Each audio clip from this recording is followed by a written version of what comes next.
And here it is. We go again. Roll up, ladies and gentlemen. One man went to mow. Here it is. We go again. Here I am again. Hope you're there with me. That thing that we do twice a day, the first installation of today's marathon session. So the session has commenced and your company is required. If you are available, avail yourself of the going on round here. One man went to mow. The eagle has landed.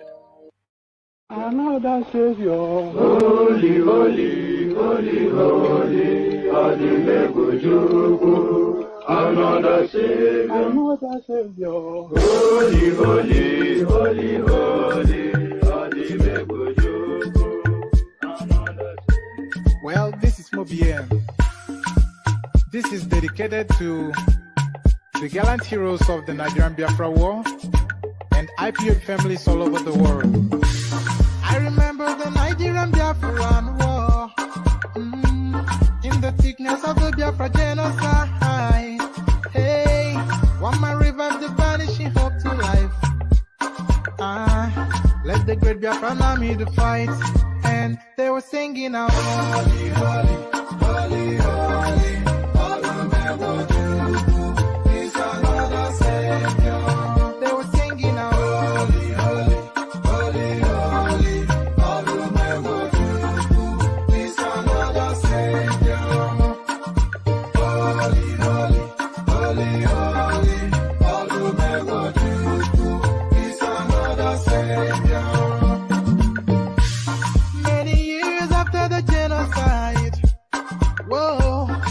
Another great leader has risen up now. Oh, and he's leading the Biafrans to victory. In your madika, yabika kokwanam no. Hey, anamekele mazuche mefo. Manemo, it's an honor having you on board. When I'm singing along, holy, holy, holy, holy. It's another Savior.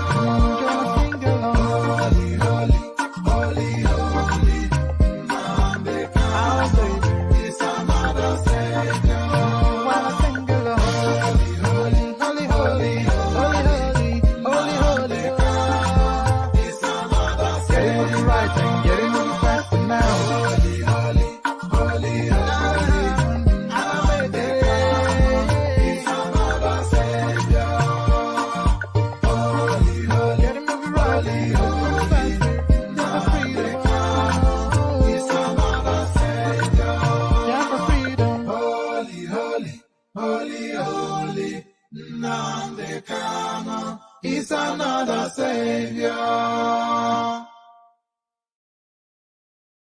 Another Savior, holy, holy, holy, holy, Adimebujuku.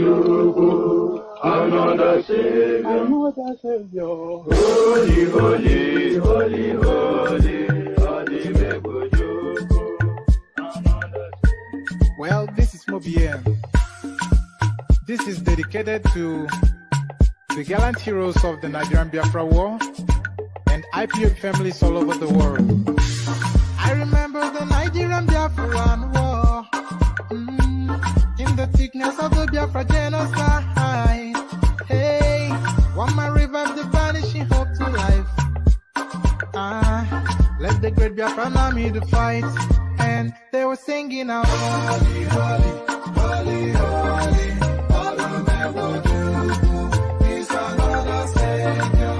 They were singing out, holy, holy, holy, holy, all the men will do is another Savior.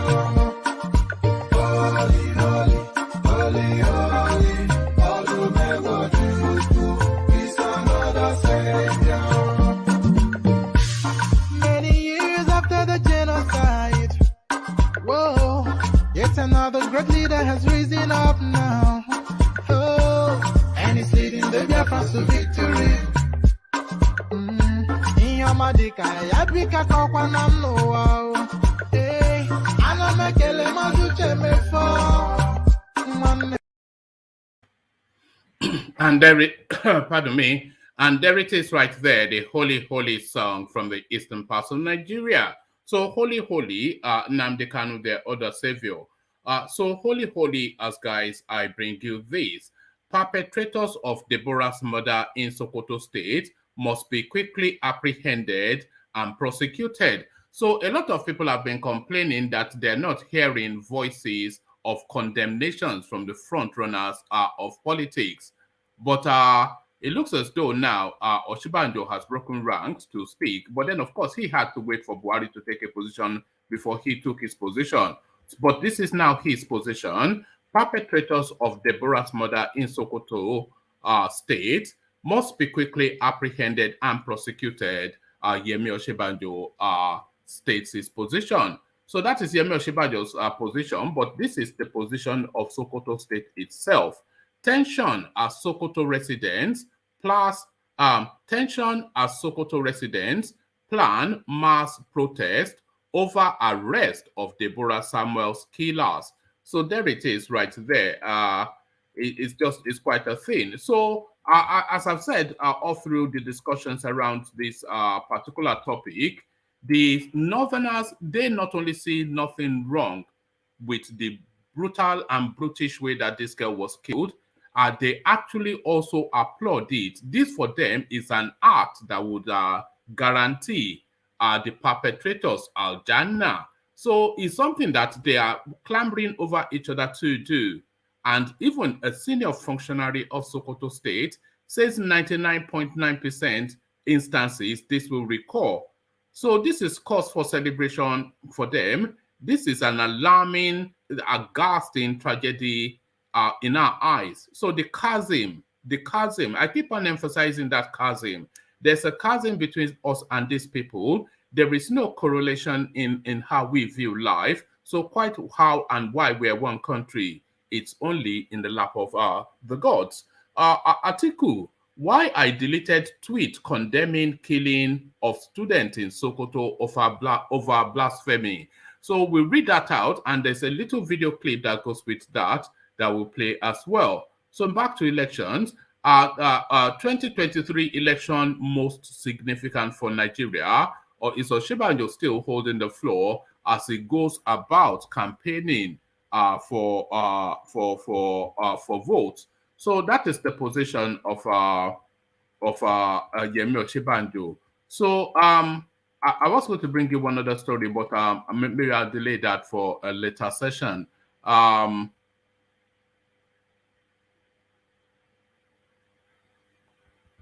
So Hope Uzodinma backs Ahmed Lawan. So we might go to that as well. So plenty to go through. I don't want the menu to be too long because the afternoon session, as you know, is a short and condensed session. The usual protocols, as you are coming in, click on the like button. If you're not already subscribed, then please correct that as well. So 2 buttons to be clicked on, the like button and the subscribe button. So click on those 2 buttons, and then the hyperlink in the comment section that says StreamYard. If you want to come on the screens to interact with the talking points, then click on that hyperlink as well. So that hyperlink takes you into a studio space. And as soon as I've finished reading out the talking points, I'll let you onto the screen and sample your opinions around the talking points. So that's the way it works. The hyperlink is an open microphone. So if you want to step up to the mic, then click on the hyperlink. So clicking on the hyperlink is optional. Clicking on the like button is not. You must do that. So click on like, and clicking on subscribe is mandatory as well. So you must click on that as well. And if you want to copy the link to the sessions and share it on your social media spaces, your WhatsApp groups, your Facebook groups, and wherever you mooch around on social media, if you want to share it there so that your friends and people that you may not even be too friendly with can come and see the noise making that goes on here. So that helps to expand the audience as well. So all the clickings and all the linkings, and by way of an inducement, let me provide a little bit of a musical backdrop to encourage you to do all the necessary clickings. We stay within the East as we partake in another Python dance. Onyedu iPod, Omeriwo n'Izu, Oniroya, Abakare, Mama Daora, Unapori Meri Nandi win the war. Python dance 1, Python dance 2, now Python dance 3.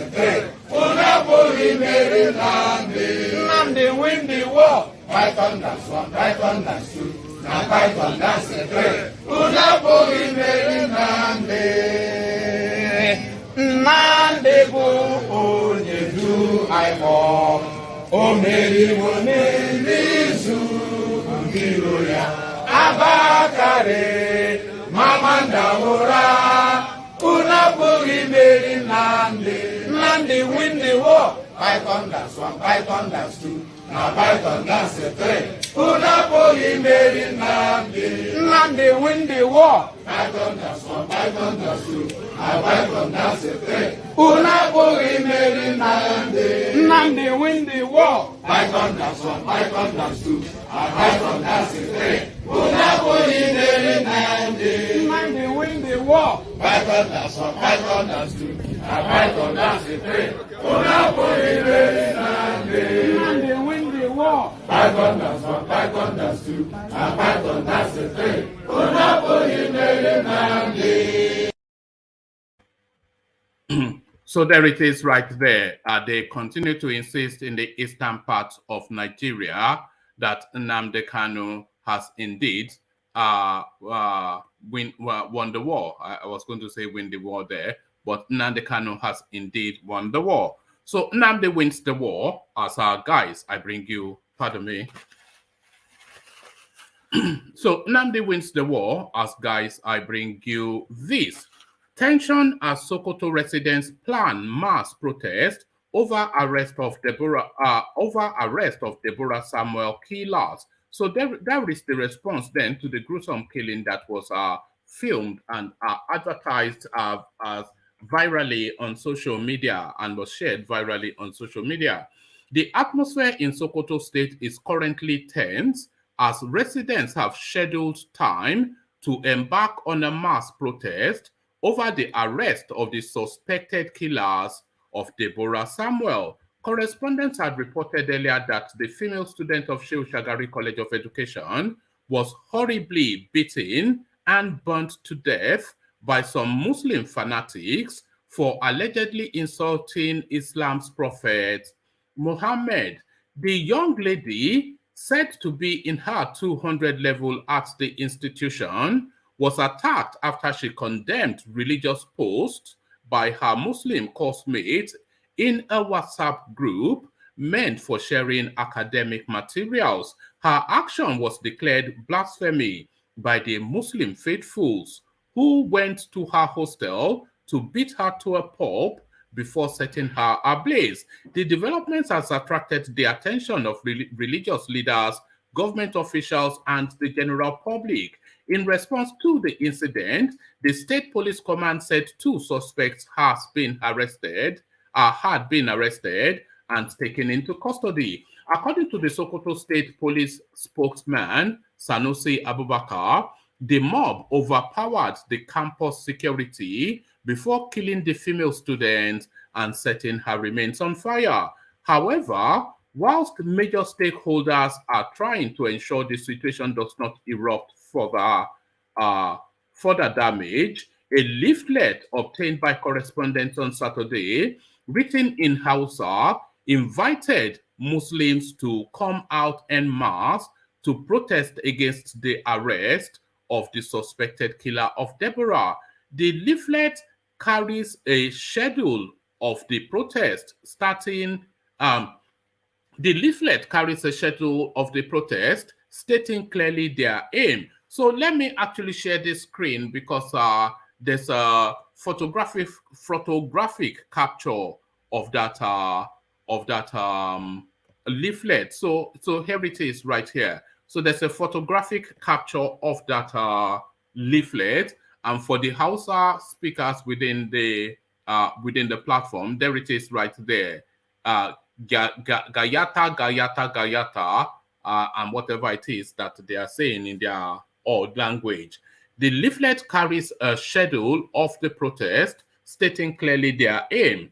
The write-up, scripted in the Hausa language, reads thus in English: "We are inviting Muslims in Sokoto to come and help them rescue our brothers that were arrested because they were defending Islam and uplifting Prophet Muhammad, SAW. And Gawan Mama Roundabout is where they will meet. Time 9 a.m. More details, for more details, call those numbers the leaflet adds." So there it is right there. So that is the northern response to what happened to Deborah. And it looks as though that protest has now taken place. Let me share with you. I can't get what's out today. Let me share with you like I said, I can't get what's out today. Let me share with you a second. Let me share with you a second piece. So this is the second piece. Now it looks as though that protest may well have taken place. Tension in Sokoto as protesters demand release of suspected killers of Deborah Samuel. Tension has gripped residents of some parts of Sokoto state as protesters trooped out to the street demanding the release of suspects arrested over the killing of Deborah Samuel in the state. Correspondents report that Deborah Samuel, a 200-level student of Shehu Shagari College of Education, was killed on Thursday over alleged blasphemy.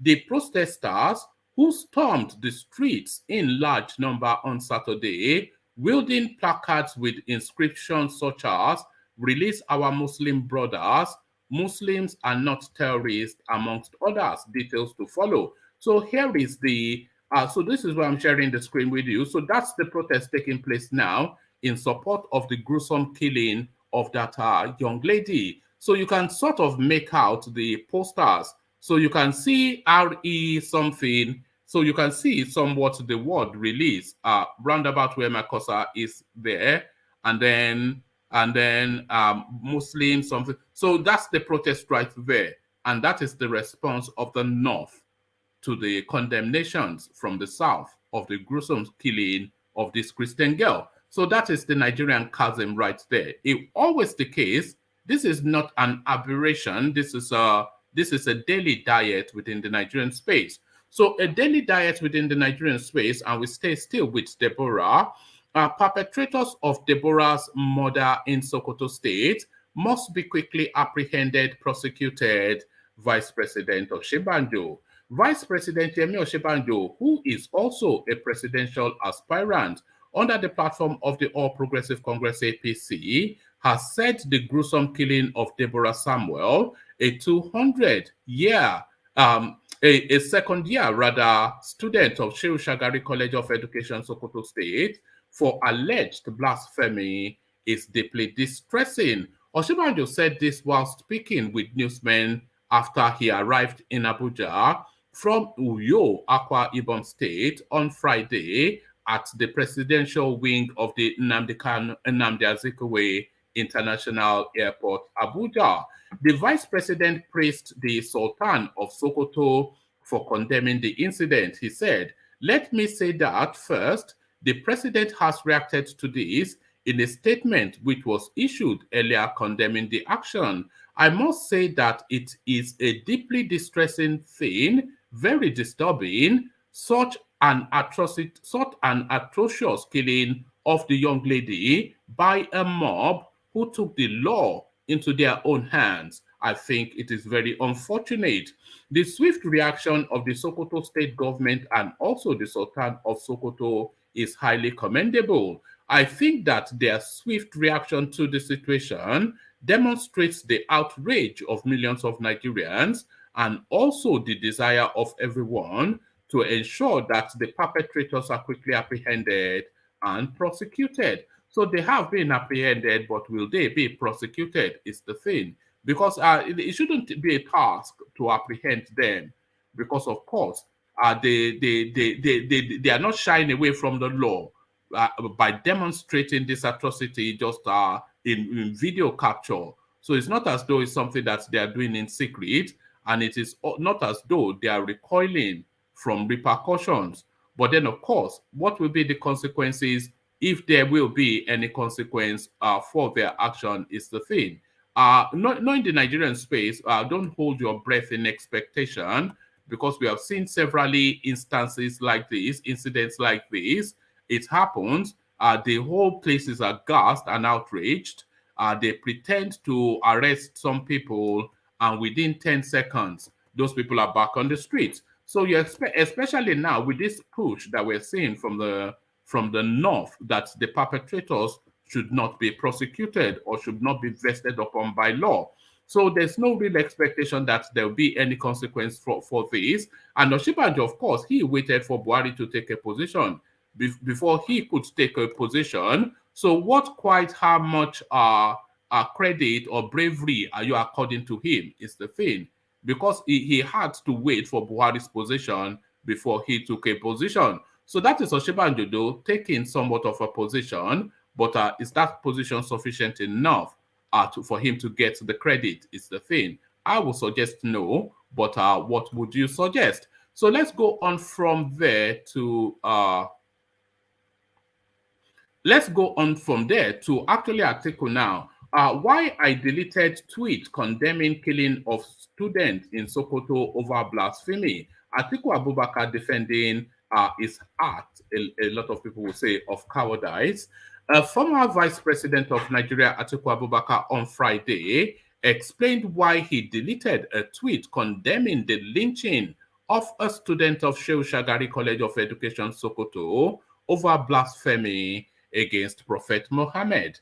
Mr. Abubakar, one of the People Democratic Party PDP's presidential aspirant, said this when he paid a consultative visit to Governor Godwin Obaseki of Edo State at Government House, Benin.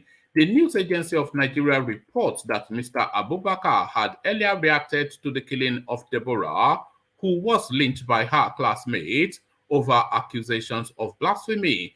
But the deletion of the post also generated further social media backlash, especially in the Christian South.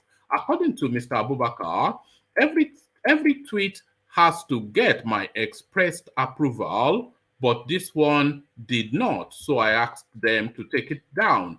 I took a stand about Sharia law and was abused, thrown stone at, but how long did it last? Despite that, I didn't change my position on that. I am not afraid to take a stand on critical issues, he said. According to the presidential aspirant, investment in education is key. If you recall what the PDP government did then whilst in government, we created Tertiary Education Trust Fund. So we also set up Primary School Education Fund and Education Tax Fund to enable us, PDP federal government, provide sufficient money to both state and local governments to enable them have sufficient money to invest in primary and secondary education. We also passed the law to make education compulsory for every Nigerian child from primary to secondary school, he said. Responding to the issue of zoning for the PDP presidential ticket, Mr. Abubakar said zoning was not jettisoned by the party. On the issue of getting a running mate, he said he would sit down with the party to agree a running mate for the 2023 election. So Atiku then defending somewhat the indefensible, but here is now just a video capture of him taking a position on him deleting that tweet regarding the Sokoto killing. Listen to him. Primaries. Every tweet has to get my approval. Unfortunately, this tweet, because I was traveling all over the country, did not have my approval. So I said it should be taken out. And that every tweet must have my express approval. I am not a person who is afraid to take stand on issues. You know the stand I took on Sharia. I was pelted, I was abused in the north But then how long did the Sharia last? I told them they were having a political Sharia. And I was vilified.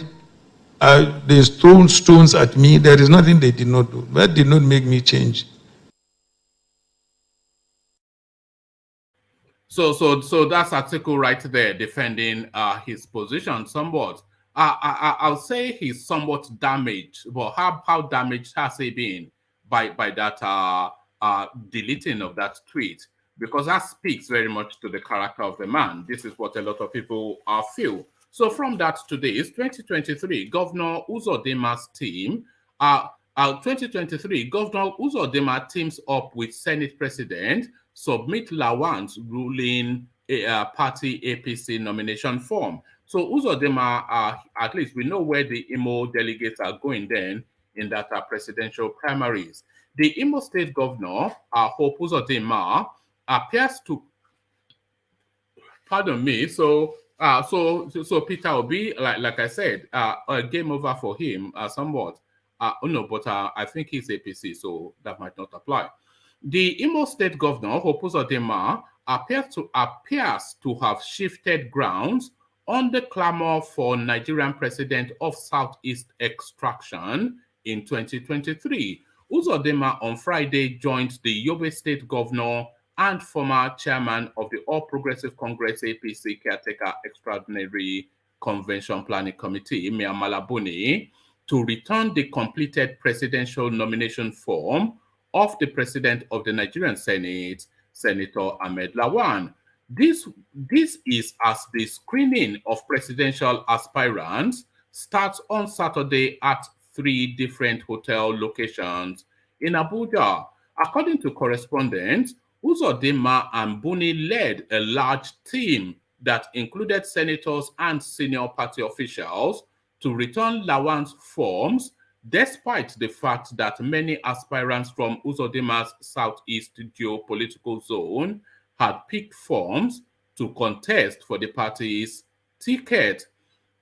When asked why he teamed up with Lawan's presidential team, Governor Uzodinma said he joined his colleague Buni and senators to show solidarity to one of their own. The governor said, like you know, most of us here are from the National Assembly, some serving, some are non-serving. Particularly like me, I left the Senate on sabbatical to go and contest election in Imo State, and I am on borrowed status in Imo State as the governor. Today we are here in solidarity to accompany our leader, the Senate President, to submit his duly completed forms, and we have submitted the forms. On the same note, Governor Bello Matawale of Zamfara State also led a large entourage that included Senator Ahmed Yerima and top APC stakeholders from the state to return the forms of aspirants vying for various positions in the party under the platform of the All Progressive Congress in Zamfara State. So there it is right there. I don't think Uzodinma quite got the memo that the Easterners are after that seat. So of course, he prefers Semalam. This is what he did, but then of course, Fulani made already. 2023 election most significant for Nigeria, Oshibanjo. So this now the last readout.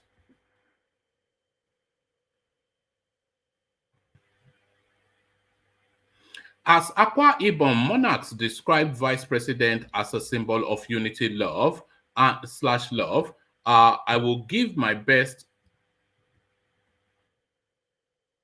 Okay, let me take it from here. In choosing leaders into elective positions, Nigerians must put sentiments aside and elect the best, especially in 2023, according to Vice President Yemi Osinbajo, SAN. Professor Osinbajo stated this in his interaction with stakeholders and delegates of the All Progressive Congress APC on Friday in Akwa Ibom State, the 16th state the vice president has since visited in his nationwide consultations with party delegates. restating that his aspiration to become president is hinged on giving his best in service to the country. The vice president said, this coming election 2023, beginning with primaries, may be the most significant for our generation and generations to come. I am sure that God helping me, if I am given the opportunity to do the job, I will give my best. By the grace of God, I believe that this country will be better.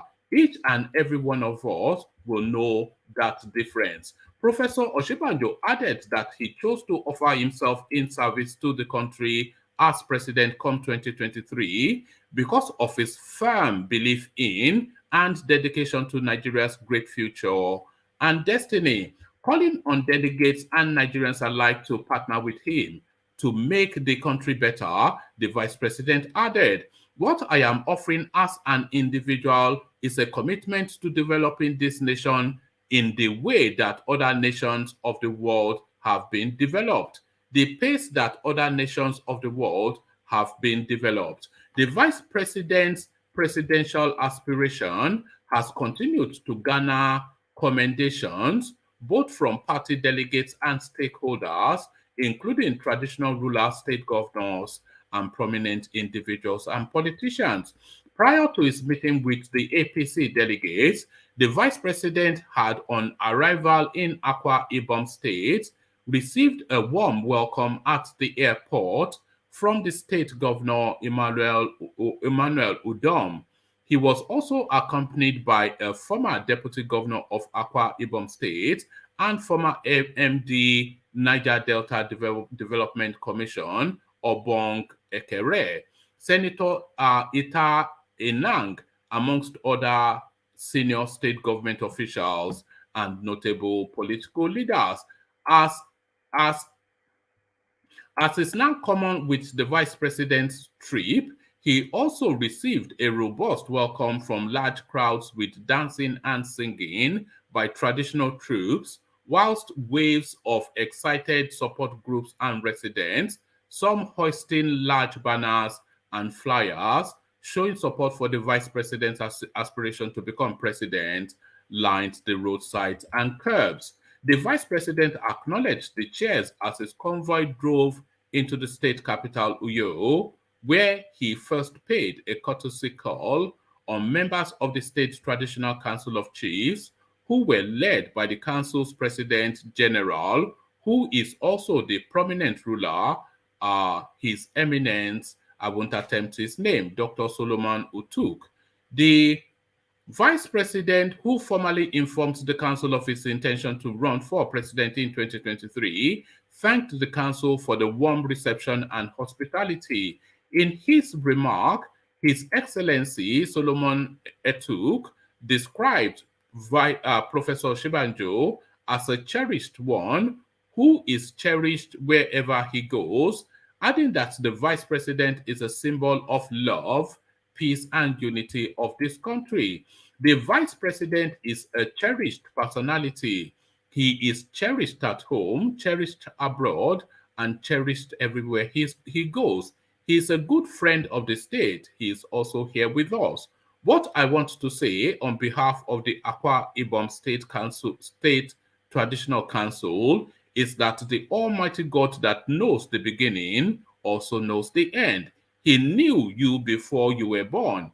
He will protect you, guide you right, and show you the way to go. When you become president, please remember us. Offering further support for the vice president's aspiration, the prominent leader said, Your Excellency, sir, you are a symbol of love, peace, and unity of this country. You must continue to be. Whatever you want to do, may the Almighty God open the doors for you to succeed. Because if you succeed, Nigeria succeeds. If you succeed, Akwa Ibom succeeds. May God Almighty be with you and your entourage. So there it is right there. There it is right there. The Osinbajo campaign train hits Akwa Ibom. But really, the takeout from that is the comment then that the 2023 presidential election is a pivotal moment in Nigeria's history. And what happens in 2023 will tell us categorically the sort of country we're going to be, and even if we're going to continue to be a country. So a lot riding on that 2023 presidential election. That is Osinbajo's position. Thomas, I see you. World Peace, I see you. The Mighty Adelunkoko, I see you. Solly from Amsterdam, I see you. And the Mighty Baba Akure, I see you. So good to have you all, gentlemen. Let me then go first. Let me go first to Thomas and have Thomas then agree or disagree with the Vice President, Yemi Osinbajo. The 2023 election is a seminal election for the Nigerian state, and it's a make or mar moment. And he insists the man to make the country. Thomas, good to have you. Oh, yeah. Good evening, one man. Greetings to everyone and the panelists. One man, this man is growing momentum day by day. It's growing momentum day by day. So, as Ajali rightly said every time, that every vice president love to take the seat of their boss. So, this man is growing momentum. Even I don't think we are hearing the shouts of Tinubu as we normally do, like the campaigns traveling everywhere, or people speaking, or people agreeing with him, people campaigning for him. This man is growing momentum every day. I don't know. Nobody can read the body language of Buhari.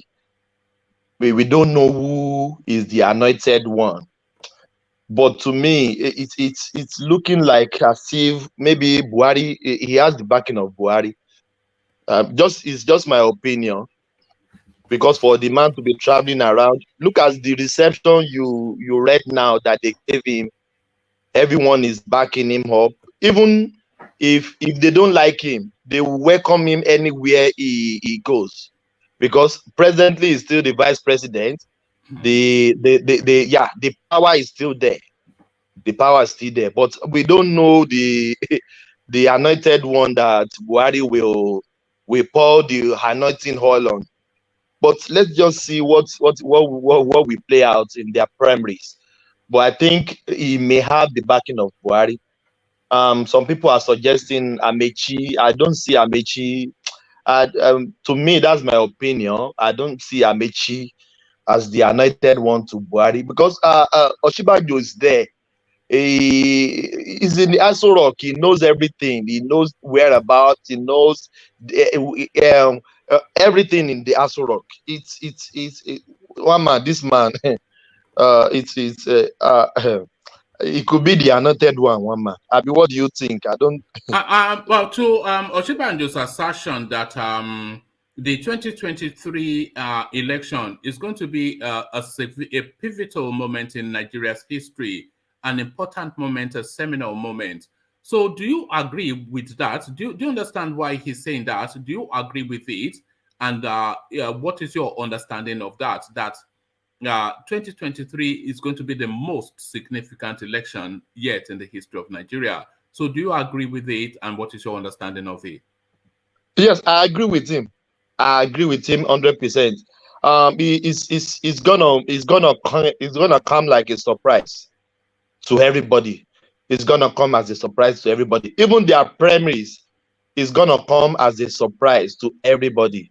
People will open their mouth; they will not be able to close it. So I think the man is growing momentum.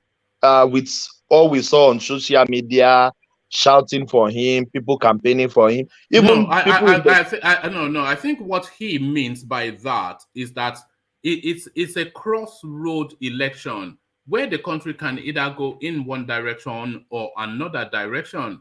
So it's not just yet another election, just like the 2015 election was quite significant, and the country veered in the wrong direction. So this next election now is probably, because I don't think there's no the room for error, the errors that the Nigerian state, the mistake that Nigeria as a country can make. I think we've already exhausted that. So we cannot afford that one more mistake.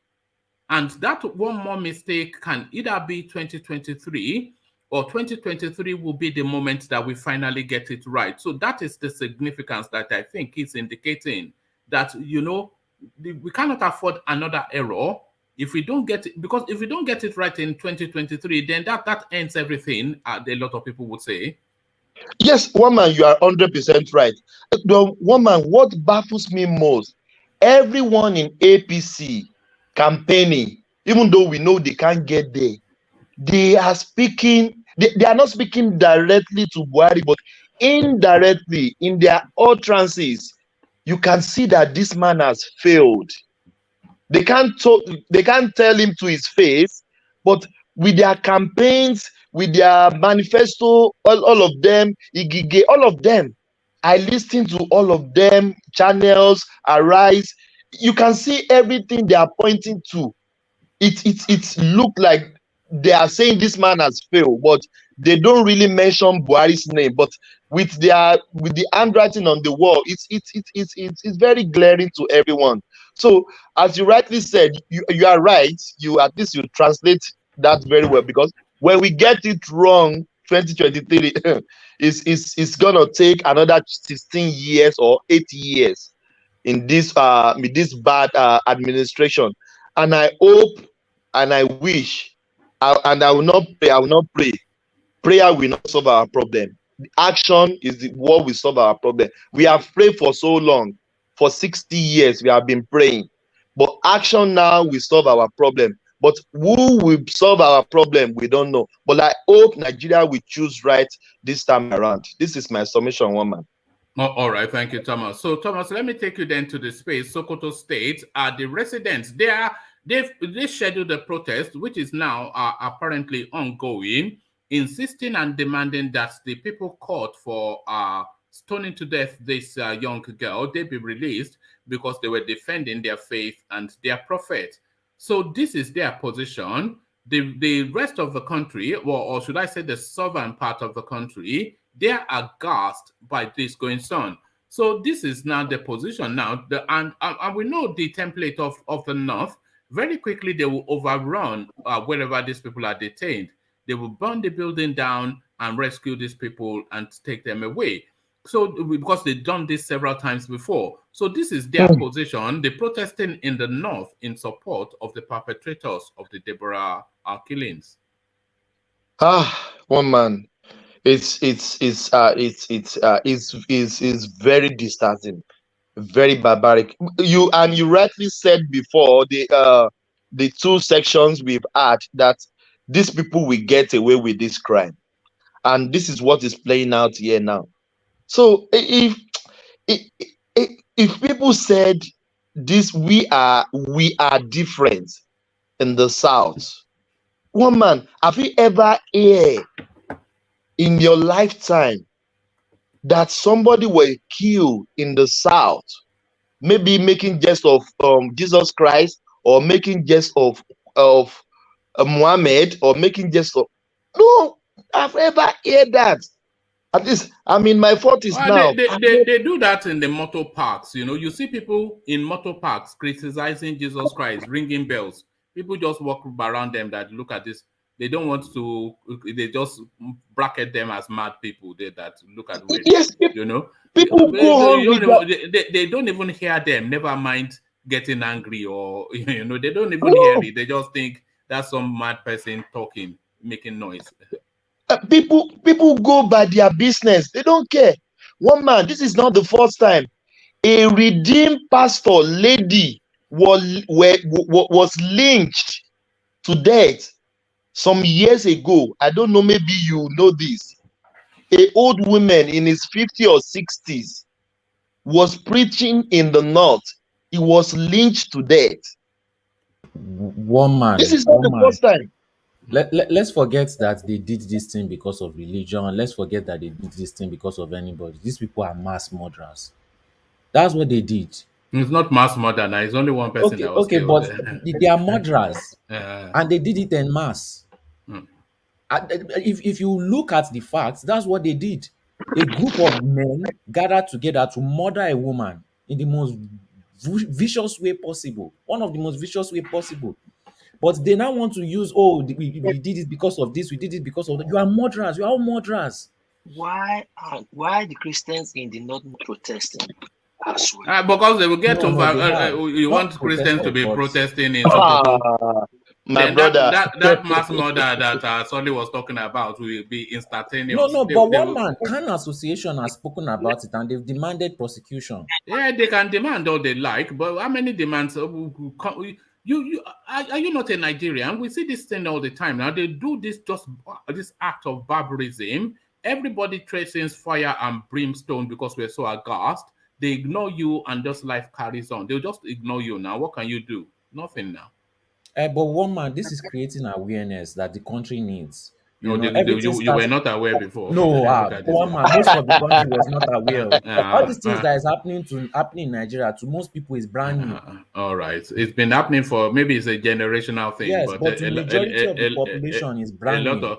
No, it's not brand new to majority. Okay. A lot of us here, they will give you stories and stories. Is a recurring decimal. It's a recurring decimal. Sorry, Shebi, this is one instance I'm telling you now. A redeemed woman in his 60s. Be mindful of the language though, because I don't want to, because I'm already on a yellow mark just from YouTube. Yes. A redeemed woman in the north were taken down. Then I remember vividly some years ago. If people in the comment section, some people will remember what I'm saying now. So it is a recurring decimal, as one man has said. So for me, let's just I don't know. If people said we are different from, they should just stay on their way. Let me share a screen with you just to give you a reason why I'm always cautioning that language. So let me share this screen with you. So this is the back end of the channel. This is where all the data is. I'm not quite sure if you can see where my cursor is there. Can you see that yellow mark? It's opening. No, you see opening. Yes, yes, I can see. Yeah. Oh, okay. Can you see the yellow here? I saw the yellow. Yes. So that's already YouTube cautioning the language. So they are saying. Oh, yeah. So when I say people should be but carry on, yeah. Oh yes. So this is a recurring decimal, and I hope one day Nigeria will think one man, we are different in the south. Everyone, I am a Christian. I have Muslim in my family. I can say everyone here can testify. Maybe not everyone. Some of us here, even though we are a Christian, we have Muslim in our family. Muslim, the concrete one, those one that fast and pray 5 days in 5 times in a day, but we never fight. We have been existing for hundreds of years, no fight. But these people, I don't know. You know, Thomas. When I come here sometimes and I say that the only way forward in that country is for us to civilize these people. And a lot of people, they recall from that language that what do you mean? But this yet another example of what I mean, you know? So the girl, if you feel she's critical of your religion, then you sit her down and you say, look, this and this is what this man means to us. This and that is why we venerate him. We take exception to that for these reasons. So if you educate her, she probably knows better, and then she cautions somebody else that no, this is how they view it, but just they take to at the hair trigger, they take to violence. To take a human life means that it's a source of celebration. It's just yamutu, you know, yamutu. So we have to civilize this. If we don't civilize these people, then nothing is going to happen. We don't civilize them. One man, Mike, made a statement in the morning section, and I was touched. He said some borrowed religion came to Africa, sold these two religions to us, and we go with it. We wrap it on our head, and we blacks, we are killing our sisters, our brothers, ourselves because of foreign religion. He made that statement. I think over and over again that we blacks will be doing this to ourselves with foreign religion, bring from Saudi Arabia, bring from even these English people that brought this religion. They are not doing this to themselves. They didn't put all this religion on their head like this. I hope God will help us to, as you already said, we have to civilize these people. Thomas, yes, what Michael said was more than that.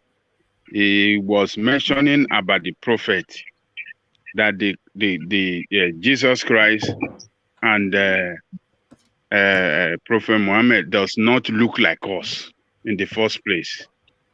He said, but we are killing ourselves because of them. And if we go to Jerusalem, the Jew will discriminate against you openly as a black person.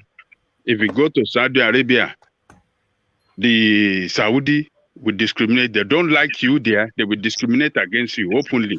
They don't like you there in Saudi Arabia as a black person.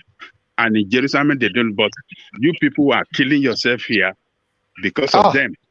So that is what he said. So just to support add more to what you said. So the Mike is right, 100% right. Is right, and we are taking down ourselves for this religion. I'm a Christian, but one man this is barbaric art. And I remember we talked very extensively about Atiku, everything, what he did, the take that his post. We have to, as Ajaliko correctly said, if everybody came out and condemned this thing, nobody will go after everybody. But if some people are saying this and some people are quiet, because if everybody is saying this and they are saying it's wrong, they will not come after everybody. But I just, one man, I'm very frustrated here. It's that lady, very pretty. I watched that. I see, this pretty lady is gone because of this barbaric act. One man, it's just let's move on. It's quite disheartening, but you know that you see this again. This is the real capture of the frustration that is this incident. It reemphasizes yet again just how powerless you are as a Nigerian. Somebody takes a human life, just for the vaguest of reasons that do not really hang together fully, and the mass of his people, they support his action. But the government will say they condemn it, but they are insisting, their people are saying release this person, and the government is part of their people. And very quickly you see that those people, it's either we don't hear about it anymore, or they just release them, but we know that there will be no consequences. And the reason why we know that there will be no consequences is because this is not the first or second or even the umpteenth instance that this has happened, and there's never been consequences. So this is the frustration, isn't it? You're a citizen of a country with no rights, with no protection. You're at the behest of somebody's temperament. However they feel is how your life will be vested upon. Let me play you another video. Actually, I was going to put this video. This is a guy that used to date Tonto Dike. So anyway, let me play you the video. I'm going to post it as well. I was intending to post it, and I will post it, but let me.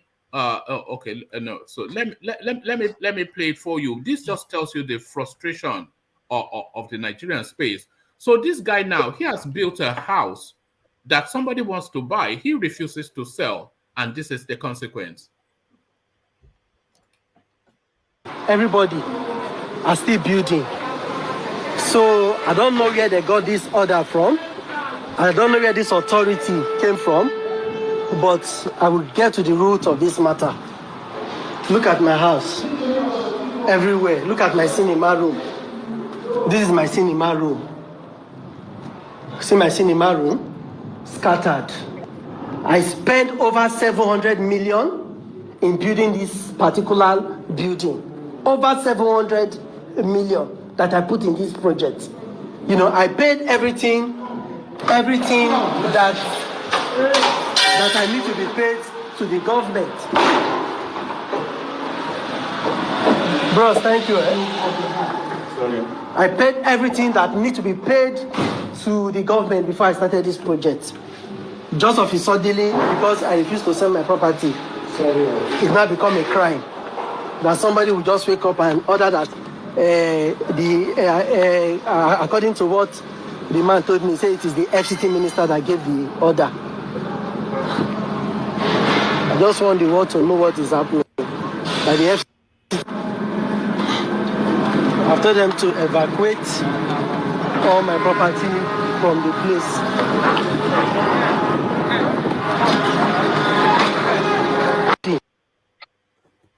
So there it is right there. That guy spent, you heard him, you don't take my word for anything, 700 million naira to build that property. He paid all the levies that the government required him to pay. Every single thing that was a government levy, he paid it. He registered everything. Somebody wants to buy his property. He refuses to sell. And the FCT minister orders the demolition of that property. So that is Nigeria. One man. Do you know the only reason why it happened? Because he's not a politician. No, it's because he's it's probably almost certainly, if we're to speculate, knowing the anyway, I don't know. Man, if he was a politician, no. If he was a politician, would it happen to him? How do you know he's not a politician? Well, I don't think he's a politician. Right. He's not a politician, man. I know that man. It's Pokogiri. They call him Pokogiri. Yeah, it's Tonto Dike's boyfriend. Do you know why I said that it only happened because he's not a politician? Because each politician in Nigeria that is currently sitting in power has turned themselves to a mini god, you know. So they have the power to do things like that. But if you're a politician, you can fire it back also, you know. And when you don't have any political power, no matter how much money you have in that country, they can still tear you down. So the rich also cry is what is happening. But I can only applaud the courage of that guy because his voice was steady. I'm not sure if my voice will be steady if I'm filming a house, because when it's hold on, yeah. When you're spending 700 million naira on a house, so that means this is the house that you want to just do it so nice that you want to live in a particular sort of way, and then invest a real chunk of your money to make it in this really nice little. My own idea is just a bungalow, with a garden behind for vegetables and parchments and a little, But whatever your dream is, you spend a lot of your money, a good size of your money. He's done all of that.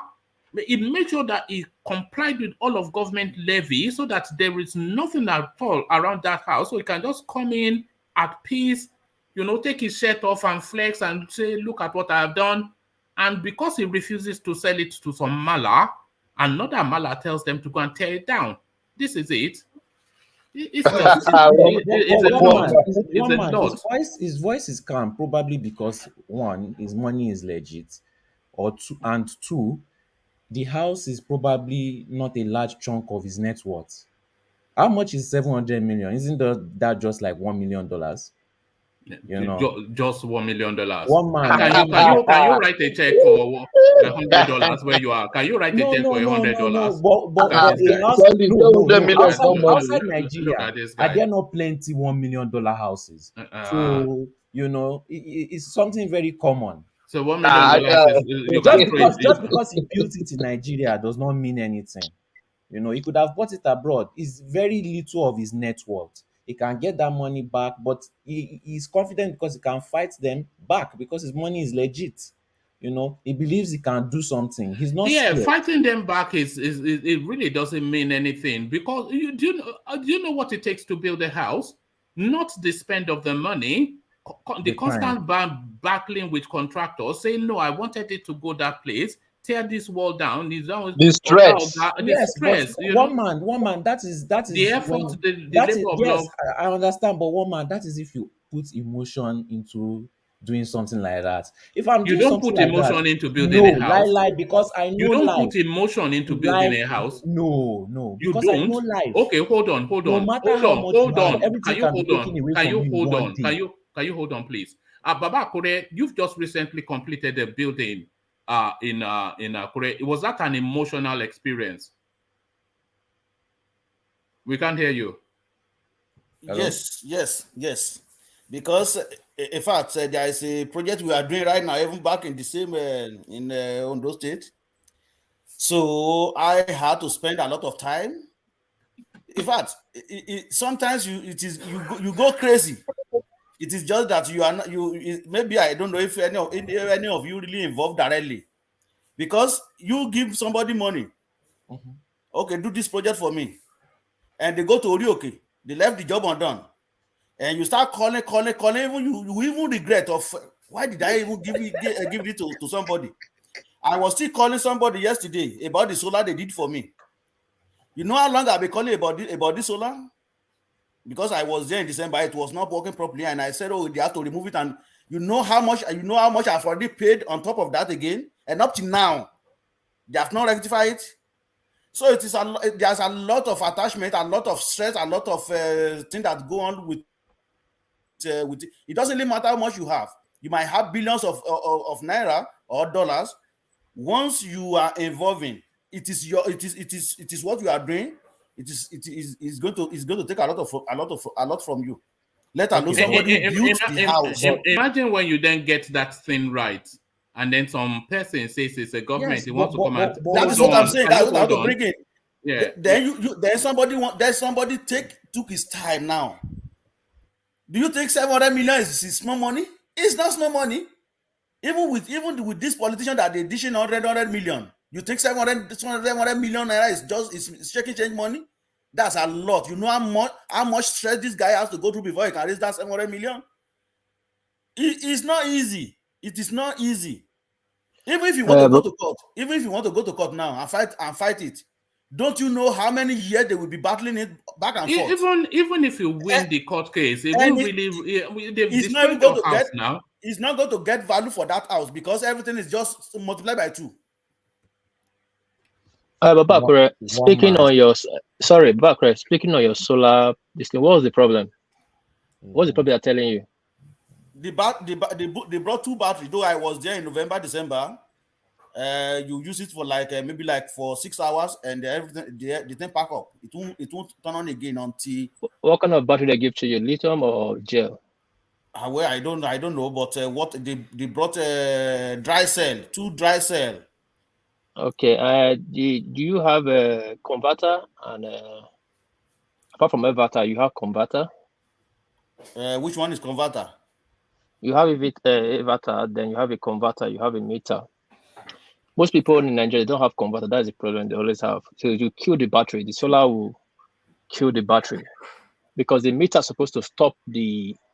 There's the input and the output. When the light come from the solar, when solar generates the light from the sun, it takes it to the battery. It stores enough juice inside the battery.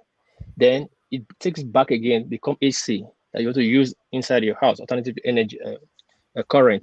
You mean the switch? There's a switch. No, this is getting too technical. Sorry, let me quickly finish. Let me tell you. This is his business, so he does that. So you import. The one is killing your battery is because these batteries the battery is returning the energy plus the battery's energy too. Okay. There's supposed to be a meter that will stop the solar. When the solar energy is finished, it will stop the battery energy not to go out. They have that. It's just that they have that mounted on the wall there, and there's a switch that you have to use to control it, and there's a meter where you will see how it is being how the thing is going.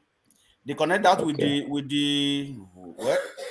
In fact, okay. I have battery, I have inverter, I have solar, I have the thing you are talking about. I have it on the wall. They may not provide you the genuine thing. That is the point. Okay, you might be right. All right. Anything. Baba Akure, UK is telling you that the best batteries are the German-made ones. So maybe that's the one you have to, even if it's a bit of a spend. Not really German. Lithium battery is the best. Don't use gel. All right. Maybe German, whatever. All right. So let's get back to the politics of it, and let's get back to Thomas. So Thomas, round off your thoughts on that space, and then I'll go on to Baba Akure. So you were speaking on that house. Yes. To me, this reason, maybe we don't know what happened. Maybe the guy is building his destruction is on obstruction for drainage. We don't know the truth. I'm not saying what he said is not right, but why will you bring down that kind of house? One man, sometimes they capture some kidnappers. The governor will order them to go and demolish the house. Is it the house that kidnapped? Sometimes I find it difficult to wrap this thing around my head. Somebody kidnapped, they captured them, they saw them where they kidnapped. Even the person that perpetrated this evil is not the owner of the house. And the governor will send somebody to go and demolish the house. Yeah, I remember once in Kaduna State, I think it was, where they accused them of having like a sex party in a hotel, and they asked them to go and demolish the hotel. And it also happened in Edo State that they said they flouted some law, or some criminals were arrested, and they told them to go and Port Harcourt to go and demolish the hotel. Why? What has the hotel? It was politics. Opposition. Tony Kabaka was against the governor. So yes. But it doesn't make sense. It doesn't make any sense. It doesn't. Is the building the problem? No. It's the people, it's the act of the people. That's the problem, not the building. So, woman, this is Nigeria. Nigeria will be great again. Nigeria will be great. Do you know how many people when they dismantle that hotel? Do you know how many people that they lay off? They will not be able to feed themselves because some people will be working in that hotel. When you demolish it, then those people cannot work again. Then they will contribute to the number of jobless people. So these people don't have common sense. They don't have common sense. No. They don't have common sense. Let's move on to Baba Akure. Thank you, Mama. All right, thank you, Thomas. So Baba Akure, let's come to you and let's take you to the eastern part of the country. Hope Uzodinma, he did not get the memo that the Easterners are after the presidential seat. So he now, alongside his best friend, Mia Malabuni, they went to the APC secretariat to submit the presidential nomination form of Ahmed Lawan, the Senate president. So what are you then making of this then? They say in Yoruba land, they call this guy Fulani Maid, and still he continues to act at the behest of his owners. So what are you making of Hope Uzodinma then? Submitting Ahmed... Hope Uzodinma is the High Court. I mean, Supreme Court governor. Supreme Court governor. Okay. Yes. Yeah. Well, it is totally in line with what happened during after they declare him as the governor. So, and you are saying that he said he didn't know that eastern part of Nigeria is. No, he didn't say that. I'm speculating that does he not know? Yeah. Okay, well, he is telling you that those people who are vying for that position in the eastern part of Nigeria, they are not qualified. And you can see what we have been saying on this platform, and though I didn't really agree with that anyway, that most people are saying here that eastern part of Nigeria, they are not really up to the task. I think that is what he saw. Well, we cannot win the election. Let me just support these people so that next if eventually APC win the election, I will get some position. So he's just been dealing with his own selfish interests. So he doesn't really care about what is going on in the eastern part of Nigeria. He cares about himself. So that is it. All right, Baba Akure, and The goings on in Sokoto State, that seems to be the story that still dominates the headline in Nigeria. So the Northerners, as you heard and saw in picture form, they are out in protest in Sokoto State in demanding the immediate release of those people that were arrested for the killing of this girl. So what are you making of their stance as Yemi Osinbajo comes out to condemn it and Atiku Abubakar tries to defend his withdrawal of his condemnation? So all of that, wrap it up, Babakure.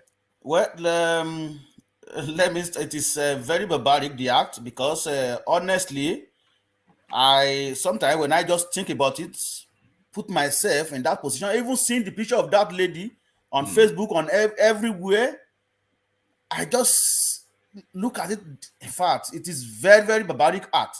It doesn't. It is. We cannot justify it. That's just fact. Then for these people now to come out saying that they want to protest, we can count countless number of times that something like this happen. They burn churches, they kill people, they all kind of things, but nothing happened afterward. Nobody was prosecuted, but everybody goes scot-free. So, like somebody said, like one of the imams said it, that if they don't check some people, they will still continue killing some Christian over and over again, because nobody is taking action, nobody is being prosecuted, nobody is being jailed for this barbaric action. So that is why you see this thing will continue. Then the protest, they know nothing is going to happen, so they don't be surprised. They will release those people anytime from now. You won't hear anything about it based on what you said. Remember, we could still refer to issue of Boko Haram sponsor. Do we hear anything about them today? Nothing. So the same thing is going to happen to this one. It is very hot right now that everybody is talking about it. Just wait. Just wait. In the next 1 week now, you won't hear anything about it again. That is just it. And Osinbajo's position, he waited for Buhari because he quoted Buhari in his condemnation that the president has condemned it and so have I. So then he has to, he has to follow his master's footstep, because he also is playing politics too. He is playing politics. He wants to be very careful and choose the right word to use, because he didn't want to. He didn't. Maybe he's seeking for the support of Buhari and he has not got it yet, or maybe he has already got the backing and he don't want to offend him, so he don't want to jump the ship. So he has to wait and let the master talk first, then see what he can take out of what he say and to his own, so that at least to make sense that he says something, that he doesn't really stay away like Tinubu. And for that of Atiku, like I said yesterday, he is just being very careful, because knowing fully well that if he continue like that way, a lot of people will not vote for him in northern part of Nigeria. Not even a lot. 90% of them or 90% of them will not vote for him. And don't be surprised, one man. You see this thing that happens, it is now going like, okay, South against North now again. If you look at it, because Central part of Nigeria now is so really concerned about what happened to that lady, because she's a Christian, though she's an Hausa, but we still are very much concerned about it. Then with the issue of what Atiku just said, the post that he posted and deleted and posted another one in the Hausa language, don't be surprised. Even if Tinubu get the nomination, I am telling you, and I will say it over and over and over. You see these people that are still supporting Tinubu in the northern part of Nigeria, they will support Atiku at that time, because it's going to be North against South again. And that is why I think Atiku is being careful with what he said. That is my take on that. All right, but one man, let me ask about a correct question. Go Ask on. me. Abakure, just Have you forgotten imagine, the question? just imagine Nigeria without the North. How do you think Nigeria will look like? It will be a better place. There's no doubt about that. And this is the reason why people are calling for separation. It doesn't really matter if it is southern Nigeria. I think that may even much more appropriate, because we cannot continue like this. It is showing you that we have different mentality and different behavior. And one man, you mentioned, oh, we have to educate these people, we have to do this, we have to do that. One man, I think that one is gone already. It's gone to dog. The best thing, either Southern want to be southern part of southern Nigeria, like just Southern Sudan and Sudan. I think that might be the end of Nigeria anyway, because we cannot continue like this. You can imagine those people that you are telling us now to sensitize. Let's educate them. Where did this barbaric incident happen? Is it not on the school premises? Are you telling me that they have not been sensitized? Are you telling me that these people don't know what is wrong to right? Are you telling me that these people don't have brain? On the school premises, we are not talking of Sokoto market. We are not talking of Kano market. We are in the Majiri state. We are talking of inside campus. So there is no sensitized. There is no much education you want to give them that is going to change the mentality. That is what I see. And one of the problems is that, do you know those people that gather themselves and display play card? If this lady could have been a politician daughter, they will not even do that. They will not even try it. They won't try it. And if they try it, I am telling you, like this people, somebody come and display play card, they will not even try that. And you see these people that are hidden under political ambition, they will come out very fast and condemn it as where this person must be bring to book, because they are of the same campus. Because it is politician daughter. It is poor people that always suffer most in Nigeria. Baba Akure, the only remedy for this country is total separation. This will enable those religious extremists to be living and practicing what their beliefs are, you know. So I think the only remedy. We are not talking about religion right now, because we don't have any problem with religion. We have Muslim in the southern part of Nigeria. We have in Oyo State, we have in Ogun State, we have in Osun State that are even mostly dominated by Muslim. We don't see all this barbaric act. We celebrated Christmas together. We celebrated Muslim festivity. We celebrate together. Yeah, you must remember, these people, they are extremists, you know. So they it's still part of religion, because there are some persons, they are Muslim and they are Christians, but they don't take their religion offline too far, like. Well, so these ones, they've been brainwashed, and they've taken it to a greater level that nobody can comprehend. You know, well, extremely. So you cannot. There's no way you can you can teach them what to do anymore, because they've been brainwashed. I am not. Well, you are very right in some senses, but I will also tell you that if you go to the northern part of Nigeria, if anything happen, let's just say you are not even blaspheming Muhammad now. If anything happen, remember, they will turn it to religion fight. We've seen this so many times. So it is no issue of extremists. It has been the culture of northern part of Nigeria.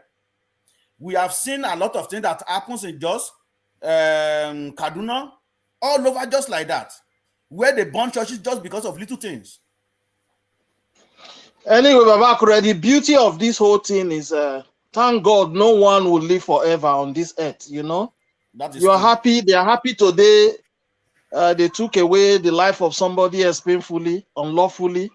Well, the anger of God Almighty will soon befall all of them. That is my take. You know, we've been waiting for that anger for a long time. You know, have we not? How long have we been waiting for the anger? We've been One waiting for man, that anger. one man, you very funny. No, What did the Bible say? One man. What did the you- Bible say? Bible say, hold on, one man. The Bible, if you are conversant with your scriptures, Bible says God is slow to anger, very slow. So 1,000 years in the eyes of man, according to the Bible, is just a day in the eyes of God. So it's going to definitely come. It's a question of time. Can I say something? Yeah, come Go here, ahead. okay. Yeah, thou shall not kill. I mean, that's the law, and this law is a Exactly. universal law. So once you Exactly. kill, I mean, something must surely come, but we don't know when it will come. Well, that is what That's my one man point. is talking about. We don't know when it's going to come. It has been there for a very long time, and we still experiencing when the time is going to come. Even me, I concur with one man said this morning. I was saying to myself that so we've gone. Nigeria has already gone beyond the tip of breaking up, but nothing happened. So when is that thing going to happen? What is it going to trigger it that will make it happen? We've gone through a lot of things that even look at answers. One man, I'll send something to you now on Instagram. What's it better? What's it better? Okay. So look at what happened on answers. We've seen a lot over. Even the politicians take us for a ride. Even with how things are going on in Nigeria right now, you will still see people line up in the next election and collect 5,000. They don't care. And we still remain the same. And then you'll be making us, this thing, the food is too expensive. Hey, 11,500 school closed down. Even 11,500 school closed down in Nigeria. That already showed that Nigeria is supposed to have gone for completely for dog. What happened? Did anybody do anything? But quickly, people can just come out and display play card just because of religion. But the same region now, 11,800 or 11,500 school closed down because of terrorist activities. Do they display play card? No. So it is clearly showing you that there is no much sensitization, no much education you can put to these people that is going to change things. It has been, but is it not a lack of education really that underpins? Because they don't know better, so they act as they know. But if we civilize them, if we don't civilize them, one man, what kind of civilization are you asking? Because this barbaric act, please. Just a moment, this barbaric act happened on the school premises. We are not talking of somebody who's going to get kindergarten. We are not talking of somebody who's going to secondary school. We are talking of people who are in the highest institution, 200 level for that matter. One man, please, can you show that video? Yeah, I'll show it in a moment. But let's hear from Joseph. Joseph, good to have you. Oh, good to be here. Though I've been a silent watcher every time. But I just want to make a. Are you subscribed? Yes, definitely. You have to be subscribed to be on the screen. I have. Actually, I've been on the screen one. I think maybe last month or there.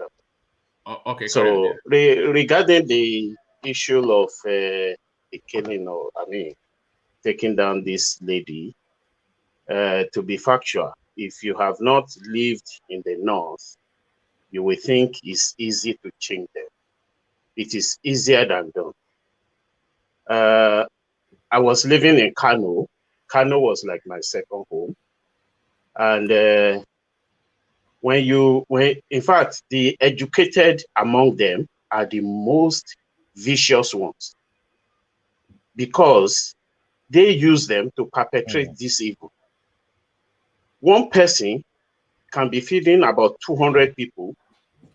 And what do they eat? Just what they call cocoa and kose. That is beans and akara or thereabout.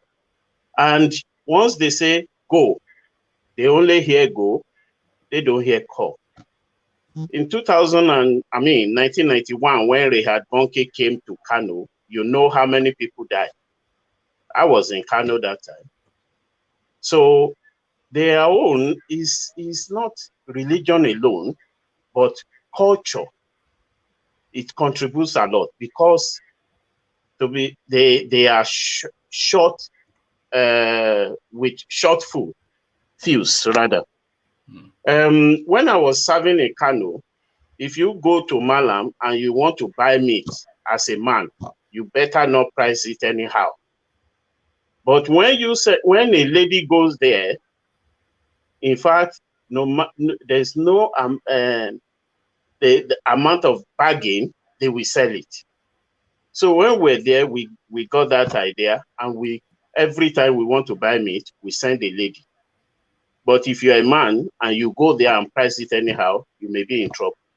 So is part of the culture. Yeah, and, but we have to reorient them.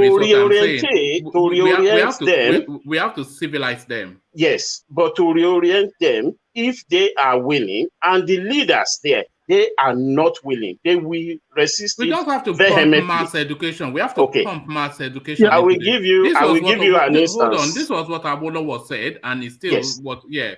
In fact, it's exactly the reason why Awolowo was unable to win the North, because Professor Akintoye said it some time ago in his message that when he was a young senator and he was sent to Sokoto and he met one Alaji, he said, "Oh, yeah, we heard that your leader wants to bring free education to the North.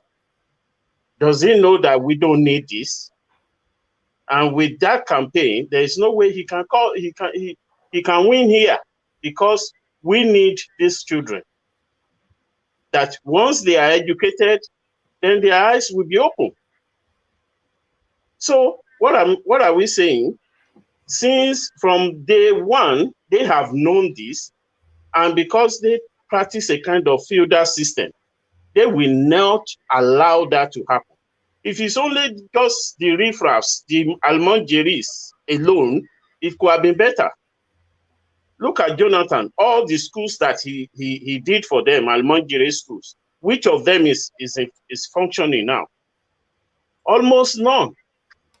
Because the leaders, they know exactly the meaning of all these things. So what will they do? They make sure that they keep them in perpetual slavery. So, and they use religion, because it's as if that religion goes with the culture. And I heard someone saying, I don't know if it was Ola, that cannot happen in the South. We better be watchful. One man, can someone like Murik, sorry, just 1 minute. Yeah. Someone like Murik, the type of narrative he's bringing, if we are not careful, if people should catch that, then we are in trouble. So it can happen anywhere. Even in Sabo, in Lagos, it can happen.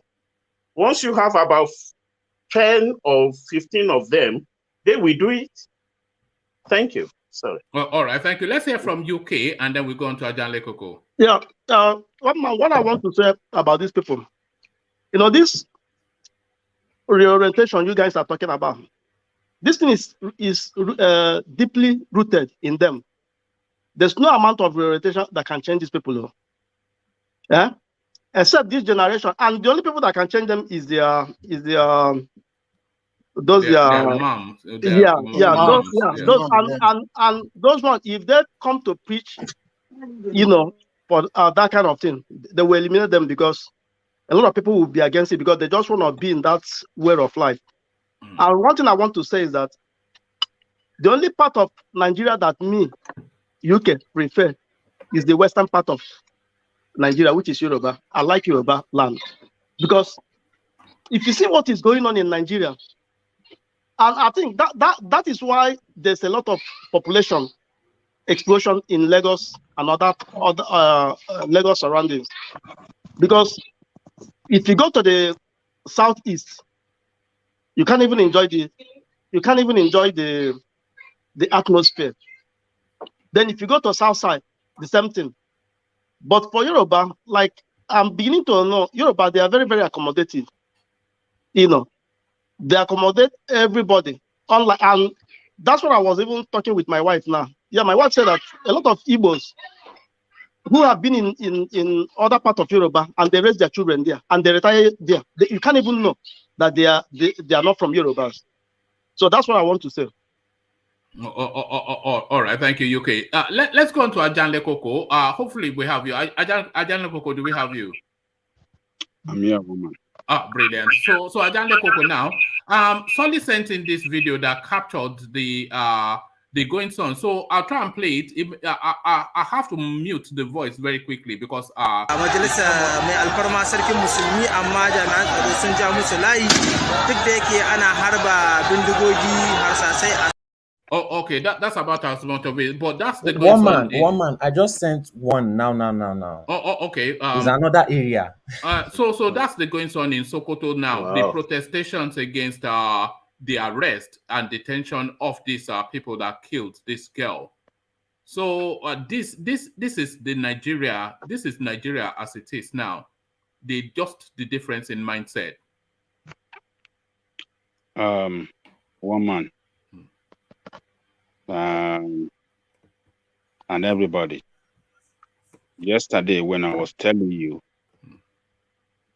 that the action of Atiku Abubakar to withdraw his post on Twitter was a tactical one to save his political career. A lot of people were bashing me here. But with this process we see, this is just the beginning. Where it's going to lead to and how it's going to spread, where it's going to spread to, we don't know. So, religion in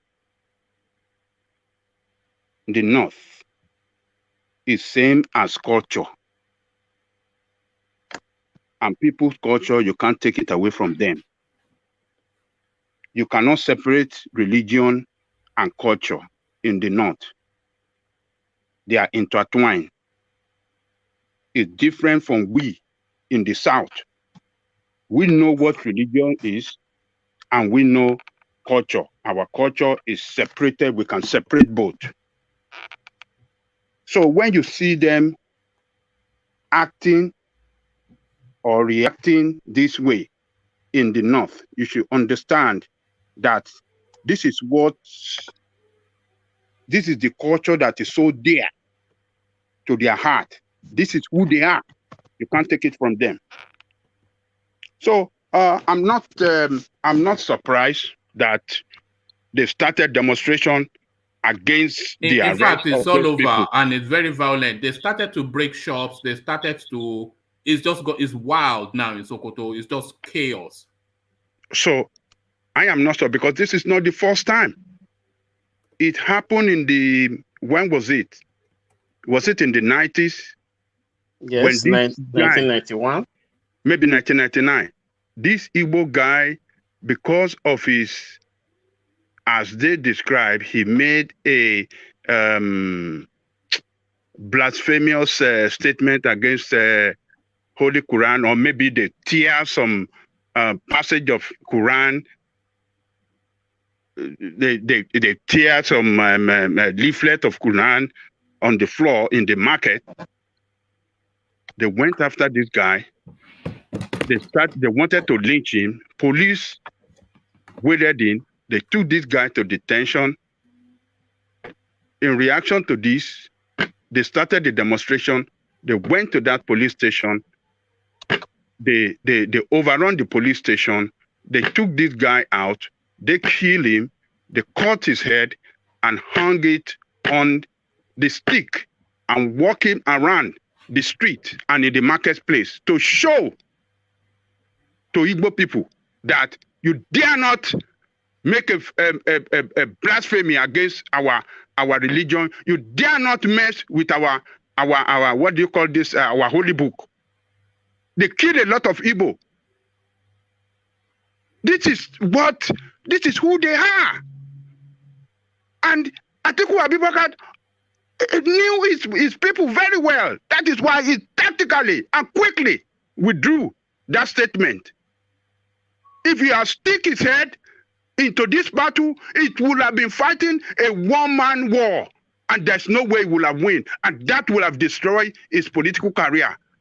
And what is connected to Atiku Abubakar is not, the PDP is connected to him. It's going to put PDP in a very serious problem, political problem. Because the others in APC will jump into that space and use it against Atiku and use it against PDP, and they will lose massively in the north. So it is just who they are. They have done it before. They've done it again now. And it's not going to stop. They're going to continue to do it. Their leader themselves knows that any blasphemy statement against the prophet, no, you cannot get away with it. They will not take it from anybody. They won't take it from anybody. This is what is connected to their heart. This is their life. And this is everything to them. So it's just unfortunate that we are in a country that, particularly as we are in the modern world, this sort of thing is still happening to us. But that is what that is who they are in the north. And everybody that is not sensitive to this, when you live there, you have to know the kind of statement you make against their religion and against their holy prophet, you know, for your safety. Don't do it. Don't go there. Once you do it, you cross the line, and they will come out and massacre you, and nothing will come out of it. So it's unfortunate we are going through this. All right, thank you, Ajanle Koko. Let me acknowledge Alexander Gomez's super chat, which is pointing in the direction of the ever expanding Baba Akure. It says Kerio Baba Akure looking like the governor of Ondo State. One man, you can't even speak Yoruba. Yeah, God. You know, the man said Kerio. Okay, is it Kerio? Oh, yes. Kerio Baba Akure looking like the governor of Ondo State, majestic and full of authority. Kuisheo, my brother. So that is Alexander Gomez via super chat, acknowledging the rosy cheeks of Baba Akure, looking like a fine boy from Canada. So that's Chief Akpelua. Look at that. You certainly look the part. So just go and take that title. Give us a reason to come to Ondo and come and eat asun. Is it that you do asun there, don't you? And yes, we do all that. Yeah, so we come and eat asun and palm wine. Yes. So yes. Yeah. Can I address Adina Koko? Yeah, carry on. Ogadele Koko. Good morning to everybody. I understand what you said. The debate yesterday was not about what Atiku did or did not do. The debate was that did he actually was courageous? That was what the debate was. We understand the problem with the northern people with religion. But sometimes, if you don't let people know when not to cross the line, they'll continue doing what they think is right. They always view that they are right in what they did. You know, I've always been that person on this platform and other platforms. I've always been against religion, either Islam or Christian, meddling in society or meddling in politics. You see, it's a tragedy that Nigeria is that kind of a country where this kind of things happens. That the fact that Atiku did not speak or he spoke is not what even the issue was. The issue is we need to let these people know that you people are crossing the line. You have no whatever reason for whatever any justification to take the life of another person. Rational Life mind. is sacred. Can I interject? Hold on. Before I lose my train of thought, you cannot take the life of people. Only the Constitution and the government is sanctioned to do that.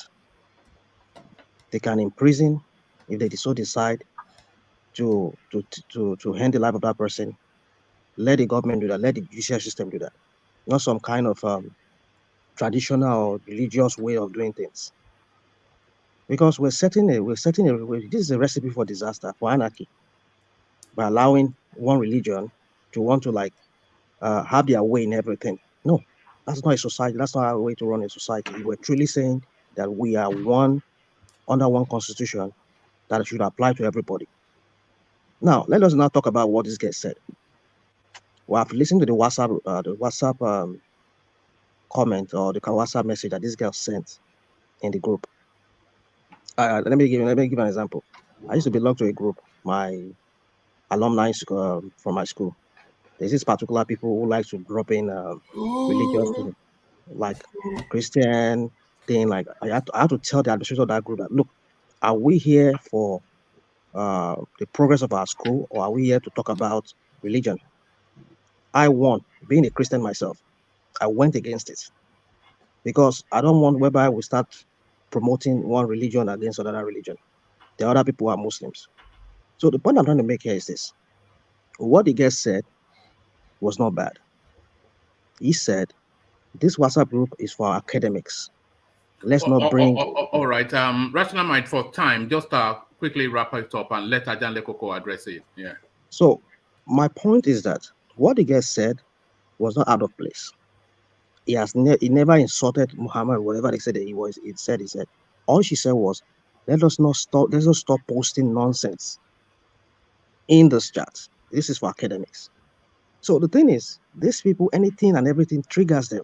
So we need to define that area, that boundary for them. So by not saying anything, you just say, okay, because of my vote, I'm going to lose 1 million votes. To hell with our votes. You need to speak the truth. Let them know so that these things will stop. If we don't stop it, it will continue. It could be our family next time. It could be any person close to us. That's just the point I want to make. All right. Let Solly insert what he wants to insert, and then Ajan Lekoko can respond to that briefly, and then we go on to another talking point. Solly, you wanted to add? Rational Mind, did you say that Atiku's tweet was courageous? Now, if you did say his tweet was courageous, why did he delete it? Now, if you want to, if he deleted it and he is courageous, why did he not tweet it again? And someone tweeted an apology, an apologetic sounding. I did not say it was courageous. Okay. I did not say it was courageous. Don't get me wrong. It was other people that said it was courageous thing on his part. I said it was. Then it's a that question should be for them. Okay. My position is that Aliki posted out what he posted out his dissatisfaction to the killing of that lady, but the backlash was too huge for him to handle, and he knew that it's going to spread like a wildfire. This is what the backlash is, what is bringing this action of protest today. He knew that he cannot fight a one-man war. You don't go alone to fight a war. You must go with a group of people. Well, you can decide. Let me finish. Because Buhari somewhat said the same thing. Forget about Buhari. Buhari has nothing at stake. Why was he scared? He was scared, and he still didn't post it till now. Can you listen? Buhari has nothing at stake. He's the president of the country. He has the responsibility to make such statement, and he made it. He's not going to recontest for presidency. And unlike Atiku Abubakar, whose interest is at stake now. Osinbajo too has something at stake. Osinbajo referred to what do you call the president, that is stand by what the president said. So he's using president as a cover. You understand what I'm saying? So, but what I'm telling you, other in the race, other aspirants in the race across the party line were not making any statement because they know it's going to ruin their political career. They know the volatility, how volatile it is, religious it is in the north. And religion particularly is what drives the politics in the north. Religious and tribe, that is what drives politics in the north. And religion carries more weight than any other thing. It's their culture. So Abubakar, that review it, I'm not supporting him for, deleting that post, but it deleted it tactically in order not to ruin his political career. Politicians have interest they are pursuing, and when it is that interest when they achieve, when it goes well with them, that interest will translate into power, into them grabbing power. So, but if you foolishly destroy your interests, then you are dead politically. And it doesn't want to die politically. It doesn't want to ruin the chance of his party. It doesn't want to ruin the chances of others. And that is why it tactically withdraw. I'm not supporting it, but we have to be mindful of the reason why he withdrew it. And he did what he got to do to save his political career. If we are in the same shoe like him, we will do the same thing if we are politicians. So that is my point. We have to be very objective. I'm not seeing Atiku saving any career there. First of all, he put that post out there. Putting that post out there, putting that post out there, the North already hitting on him that they're not going to vote for him.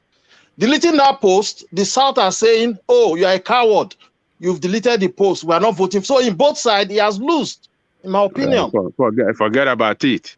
He's not losing anything. He has done what he ought to do to settle down this dust. The dust that is brewing now concerning the killing of that girl he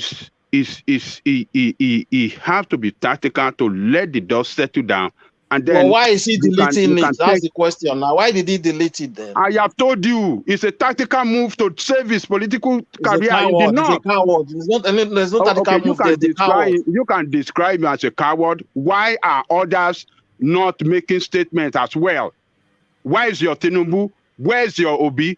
Where's your Onu? Where are Amechi? Where are others? Why can't they speak? You think they're stupid? I am spoke. Which I am? Pius I am. Does he have career? Does he have what chance? What is his chance? Retract your statement. Don't say that, but you're saying exactly. What is the chance of him? What is the chance of him? We are talking about serious candidate. Did you see Tinubu speak? Did you hear Tinubu speak? It is better. No, just let's be realistic. Don't let us be one-sided. We have told you. I understand. Just let's leave it. He has not done anything right, but to totally want to destroy him and condemn him as this thing. No, we have to be objective. Listen. Nobody's trying to destroy him. Oh yeah, that is what you guys are playing here. Hold on. It's better you don't even tweet it in the first time than you tweeting it. But he's saying that he's not the one who won't tweet it. It was his Twitter handler. So which even means that not even him. It would have been like Tinubu and the rest of them giving. Do you know how many things this guy positioned this guy has took in the past that he suffered a serious backlash? I know. On the Sharia matter, hold on. On the Sharia matter, when they started this thing with Obasanjo back then, he called them that it was political Sharia that they were introducing, and it is not good for the country. Do you know how the Northerner came against him? Hold on. Do you know how the Northerner came against him? When in association with the South here, it's even costing him everything in the North. Come on, man. You got to be reasonable with this guy. You don't have to be very antagonistic of him all the time. He was the one who said it on channels that when he went against Sharia. But back then, we never hear PEM. No, it is true. I follow that place very well. It is true. He stood with Obasanjo. That space. He stood with Obasanjo family. He was condemning them. But what did they do? He was condemning all the northern governors. No. Okay. That's fine. It never happened that fine. way. It did not happen the way you're saying. Oh, okay. He could have expressed his displeasure. Maybe in private. He did it back then because I followed it very well. Never knew. And that is why he is referring to the same thing in his recent video when he went to Edo State. That man is lying. It's like his lie is becoming too much. Oh, okay. Your own people are not lying.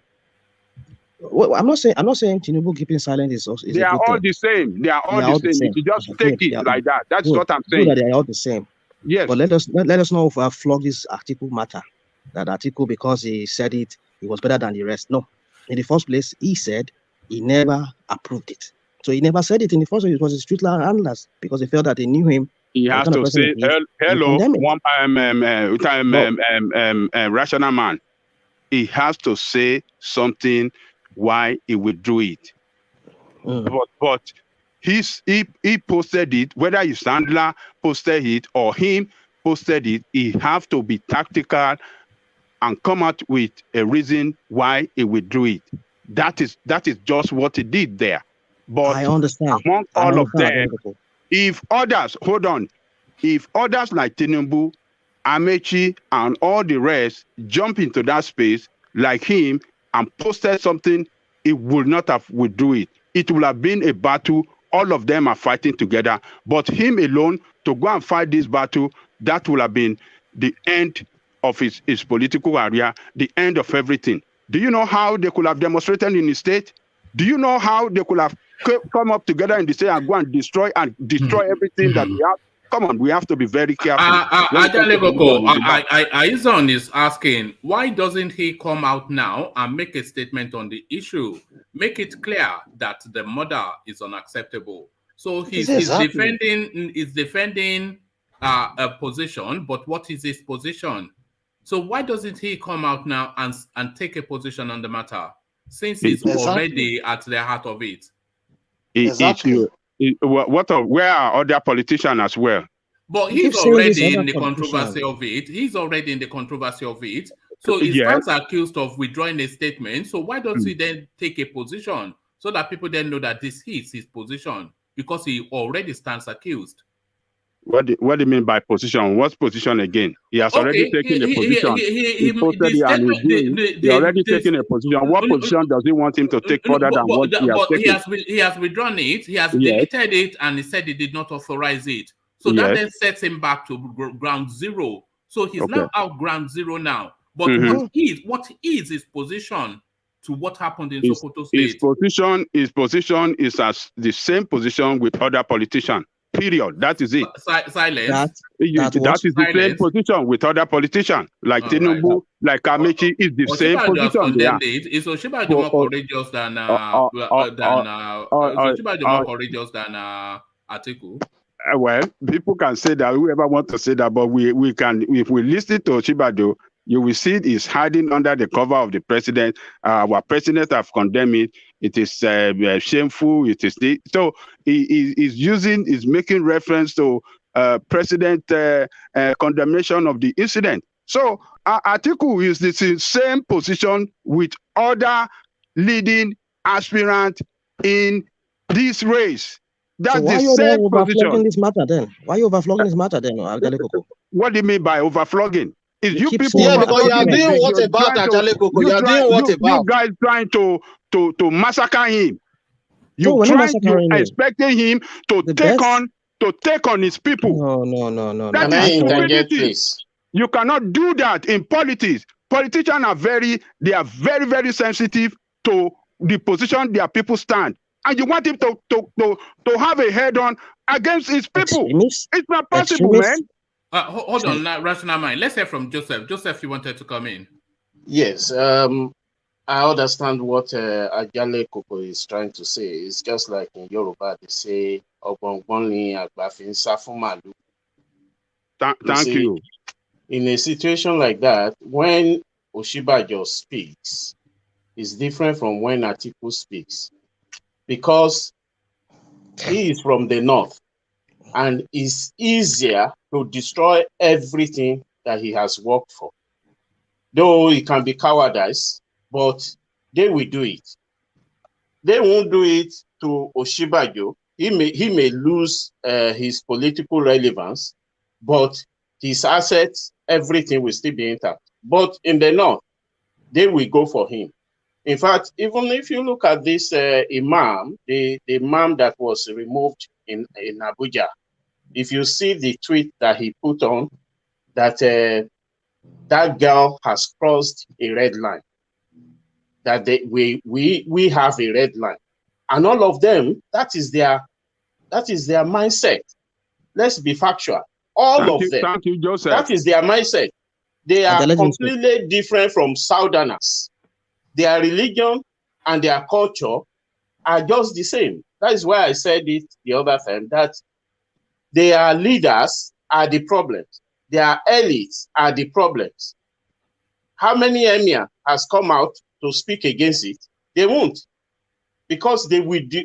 I remember when I mentioned it the other time, when I was in Kano in 1991. The emir of Kano has to call all the churches that they should not hold, they wanted to hold a crusade, Rehad Bonki, at racecourse. He told them that, please look for a church that has a field. Go and host it there. I will pay back whatever you have paid in racecourse. Do you know that still led to riots that killed thousands? So is their mindset. Have they not attacked the former emir before? They have attacked him. So you see, we have some people, it's just like this politics. We have some people that they are like rent seekers. They feed fat on all these things. Like we have people like Isha Kurabiu in Kano. We have so many of them like that. So he knew his people. He knows them. Only they always say that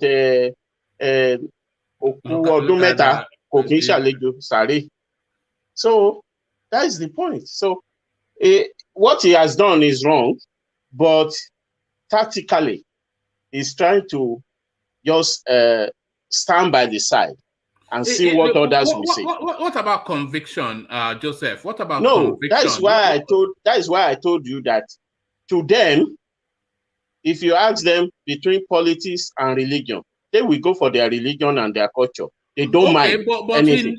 But Atiku is not naive to space, and is certainly not naive to the north. Yes, that is why. So he knew all this before he made the statement. Yes, that is why. So why didn't he stand by it? Why did he stand by it? Why is it? Would you describe Atiku as a man of his words? Would you describe him as a man of his words? No, he is not a man of his word. But if you look at it, there you are. Then what I'm saying is, if you look at it, he may not be the one that wrote it directly, but he was thinking maybe others will contribute. No, I'm not siding him. Please get me right. He may think that others will do the same, but immediately he saw that, whoa, there's a backlash. He quickly removed it, because even their own contemporary, we start lashing at him. The same thing. Even Buhari, every one of them. Can I ask you a question? Yeah. Now, let us analyze what Atiku said in this tweet. Did he condemn Islam? Did he condemn those people that did it? Or did he condemn the killing of that girl?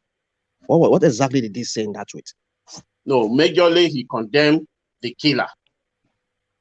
Okay. That the people that did this. He condemned the killing and asked for justice. So yes. What are you? Where are we going with this? Rational mind. So the point is, I don't know where he's driving at. The point I'm trying to make is this: that if he had condemned the killing of that girl, that should suffice. That should not be an issue. So I let him stand by that. But they will tell you that it's justified for doing that. Let's be factual. If you have, that is why I said, if you see anybody that have lived with them in the north, you will know that you don't. Okay, when I was in Kano in Sabongeri, my brother was a printer. that just one of these printing press, and we printed some of these leaflets that they give out in the mosque. Do you know, immediately we finished the job and they came around to pick it up, they told my brother that he can no longer touch it. That is their mindset. If you think, oh, what is the big deal? Was I not the one that printed it? And you touch it, you are done. You are done. See what I'm saying? You see the point I'm making here? That is the reason why we must know that we are not one. We are never one. So it's people that are sometimes they just want to be politically correct, that, oh, we can manage it. Never. I'm telling you, ask anybody, or you just put in the comment, if anybody have lived in the north and can give us their own experience. I tell you what they will tell you, what they will write. Yes. So I live in Kano, I live in Kaduna, I know the way they behave. Once you know they are saying anything, just move away. If you don't move away, you may be a victim. Yeah, but is that acceptable though? It's not. It's not. But this is where the problem is, because we we cannot live like that. It's not. Let me tell you now. Hold on. We cannot live in fear of these people. No, we can't. But do we be coward at the sight of Allah? If you look at all the mainstream, yeah. But if you look at all the mainstream press in Nigeria, was there any of them that discussed it? In fact, yesterday, when this lady in Arise News just mentioned it, Okwe, or what is her name? Oji Okwe. Do you know they quickly gloss over it? Nobody wants to talk about it. Nobody. That is to tell you the way they have been cowed somehow. Nobody wants to say anything about it. All the mainstream. Did you hear what Buhari said to Pantami, that they should be clamping down every social media outlets in Nigeria that discusses it? That's essentially blaming the girl rather than the... No, all the North, they blame the girl. You see the point we're making? The girl is not from the South. The girl is from Niger State. It's not from the South. But that religion, like in Kano now, is only one local government that where you have Christians, and is the poorest place, because even their allocation, they make sure that they suffer them. If you talk about job, they make sure they don't get as much as other. Just one local government. So what are we saying then? So how we one country then? When we have to live in fear. No, it's only when we want to be politically correct that we say we want one country. We are never one. Right. Let's get back to Ajan Lekoko to round off his thoughts on that space. Ajan Lekoko, a very controversial topic and one that agitates pretty much every Nigerian. Ajan Lekoko. Let me thank Joseph for being very objective and for his efforts to enlighten the Southerner. The yam heads. They just want to look at things in just one way. The other way, they don't want to look at it. How they pray in the other side of the country. They don't want to understand. They just want to be looking at it. Oh, this is the way we are. This is this. These northern people, we have told you their religion is their culture. They don't mess with it. Look at all what Joseph has just told us and enlightened us. So, Atiku, if he has stick his head, everything he have on earth will be destroyed. They will go after it, everything, and they will destroy it. And that'll be the end of him. Are you suddenly going to save him? Will you be in the position to save him? Well, if he wants to be president, he has to be courageous. Don't forget about being president, Yare. Would you save your head first when you see a war coming on you? Would you run when you will run to a place of safety where you know you'll be safe? This is what he has done. What is in war? What is in war? What is in war? So be on social media. And then when he did it, he saw the backlash. He still wanted him to put his head and continue fighting a war he cannot win. Why did he go into the battle that he's not ready to go into? Look, he who fight and run away, live to fight another day. That is the way. That is the way war is. That is the way war is fought. But at this time, he cannot win it, and you people are not ready to vote for him. The greater constituency that the constituency that he will get is a greater part of his vote are his people. And his people are telling him that we don't want this, and you want him to continue to fight his people. It is not logic. That doesn't make sense. You don't do that as a politician. You got to. What are you talking about? Hold on. No. What I'm talking about, you should understand. You don't want to show understanding. That's the problem. You don't want to be objective. Mr. Aja, I understand. Joseph just explained everything about who they are. And you still want that guy to go and fight a battle he cannot win. Even if Joseph does not explain he's a politician like every other person. They are all the same. I'm not supporting him, but I'm just trying to be very objective that, look, it's a tactical withdrawal, and we should just leave him that, okay, he withdrew, leave him with other politicians. They are playing politics, and it is not good for us as people. It is condemnable. The only time I countered you was when you said it was courageous. That was the only part I said there. I'm not all the things you said. I understand why you withdrew all those things. But you said yesterday it was courageous. That was what by posting out to condemn it. It wasn't courageous. No, it wasn't courageous. That was a courageous move. But he was cloud chasing. The backlash will consume him and he withdraw. The backlash will consume him and he withdraw. He withdrew. That's a tactical way a politician. That's a tactical way. That's a tactical withdrawal right there. That was a tactical withdrawal. You might not understand it. You won't understand it because you never been in the game of politics before, and that's why you don't understand it. If you have carried a ballot, if you have gone out to campaign to people, and the people are saying, okay, we don't want this, and you want to push back at your people, how would they give you food? They are all playing politics. It is wrong that he couldn't say, but he has no any other choice. He has no any other choice than to withdraw. Ajale Kuku, Moja better choice. Moja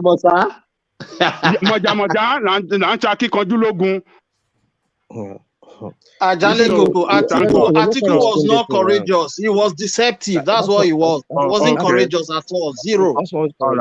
All right. We understand. If that's your position, that is fine. We understand why we withdrew. Yeah. Because of a backlash. Yeah, we understand with the old games and everything. Not. But the point is, what will he have done different? What will he have done different to save his political career? You guys should tell me. You don't pick a battle you cannot fight. No, I'm telling you, I'm asking you a question. What will he have done different to save his political career? The best thing is don't even tweet it in the first place. Don't even tweet it in the first place. Because you know your people. That would have been the best thing for him. That way we know that. And that is why he told you. That is what he could have done different. Hold on, gentlemen. And that is why he told you that he did not approve it. His media world did not ask him before they do it. So it's a tactical withdrawal. Stop. What is that is a tactical withdrawal. On that side, yes, that's a tactical withdrawal. You don't go to fight a one-man war. You will lose and you'll be crushed. And they will send you to Ghana. I think he has lost twice. Because from that tweet, the people in the north, they already know that this is his position and they will not forgive him. Exactly. So him coming out in Hausa language to try and obfuscate is just a nonsense because they've already made up their position. But then he coming to withdraw that statement, he has also now lost the South somewhat. Who are disappointed that he is not showing anything. So he's not going to lose nothing. Negative. It comes out of this in a negative. However he wants to square it. He didn't lose nothing. It's you people that are viewing it like that. He's not losing nothing. It's the same like politician. If tomorrow he becomes the candidate of the of the party, and they choose Obi as the vice president, and what do you call it? Tinubu is the candidate on APC, and he choose Hausa man, Igbo man will vote for him. What are you saying he's going to lose? Let us see. We shall see Igbo man then. will We shall line see what behind happens. him and vote for him because he has his Do you own think son, they will he vote has for an him Igbo son after the protest behind for him. today? Do you think It they will is a vote for him matter of after today's tribal protest? politics, and this thing we play in Nigeria, and that is They what will is vote for destroying him it. So, after today's protest. what do I say? What are you saying? Following his removal of his tweets, there is now protest the next day. What do you think the people in the South, do you think they will really vote for him? They He has will lost. vote. He has What I'm lost. telling you, is tomorrow. Hold on, Soli. If he's the candidate of the party of PDP, and Obi is the vice president to him, He has lost. and on APC side, Abiola, what do you call Tinubu is the candidate on APC, and he has Hausa behind him, or Fulani. Fulani people will see, what do you call this guy? Atiku, as a person that can still protect their own interests, because he will go around then, go to places and tell them where we are the same people, they will vote on, and Igbo people will vote for him as well. And Yoruba people will vote for Tinubu. That is the way your politics plays. So you want him to sacrifice now for his people to continue fighting against his people. That is what you want. You It think it's doesn't stupid? matter anymore. He has lost everything already. Okay, until then you will see. Don't worry. Let us wait till then now. Let's wait There's until no then. need to argue then. Yeah, let's wait until then. Then we will know. All right. So until then, even the comment section is quite an involved conversation. But then, of course, the Ajale Koko Massive, his Ajale Koko posse, led by George Blue Shell, they are saying Ajale Koko is right. But then if Ajale Koko says black is white, I think the comment section will still tell us that is right. So there it is. One man, not all of them. One man, not all of them. Just couple of Okay. Ajale Koko, say black is white now, and let's see what they will tell you. They will say yes. Ajale Koko is right. They don't have. And I'm surprised. The comment section will say yes, it's right. I'm surprised as most of you that are men. Ajale Koko is supporting Yam Head Atiku. Our only lady there in the commentary section, Booksman, is very, very objective in her commentary. Because she supported you, right? No, she understood. She knew the way things work in that space. And she's trying people that are trying to enlighten you people. You Southerners don't want to listen. Joseph just try everything to enlighten you people, to tell you how that place is. You are still trying to say, let us cut articles there. Okay, but Ajale Koko, you keep on saying how the place is. So should our words now be choked? Isn't that like we're choking ourselves? We're thinking, doesn't that put us in a choked position for us to be minding our words in our own country? That is the point. Who is Ajale Koko, listen, Ajale Koko, let me make this point. All the things you said, being tactical, not being tactical, whatever English word, I understand. I get it. But the point we're making is this, that he should have even made that move in the first place if he know he wasn't prepared for it. In his defense, he has told you that he didn't give approval. It was his manager, his social media manager that did it on his behalf. And when he saw it, he asked him that, why didn't you consult me before you did this sensitive posting? And he asked him to withdraw it. So, which means Ajale Koko, one man asks you now, what is his position now? What is his position now? His position now is the same position with Tinubu, with Amechi, and all of them. It's The same as them. It's politics. Yeah, it's the same. I'm not saying it's not the same as them. They are the same people. Why we overflogging this thing as is yesterday? It's the same as them. It's the same bull crap like them. Ajale Koko, you say it's the same as them. On one hand, you supported him for tweeting out. On the other hand, you are saying no, he could have not. So you are like you are neither here nor there. You are seated on the fence. No. You don't try to understand me. All of them together are sitting on the fence. Tinubu, everything, all of them. But you heard Atiku a while ago for putting out that tweet. And you also heard him again for deleting it. Yes, I said for posting it, he tried to be courageous, but he saw a battle that he cannot win, and he withdrew. Tactical withdrawal. And he went to his the rest of his people and joined them on defense and say, okay, let's start looking. I'm not going to fight this war alone. Atiku is a yam head, period. Just take it like that. It's a yam head. That is your own position. You can call him yam head. You can call him coward. You can call him everything. Everybody has the right to take its own position. Sorry, it's like people don't know that all the politicians are the same. If it happened any part of Nigeria, they will do the same. I tell you, they will do the same. That's it. Something happened in Igogon. Did Tinubu ever mention anything? He went to Akure for this fashion run. He was asking how many. Where are the Fulani they're talking about? Where are the Fulani they're talking about? So you see, they are all the same. We should have this understanding. We are still talking about Jonathan.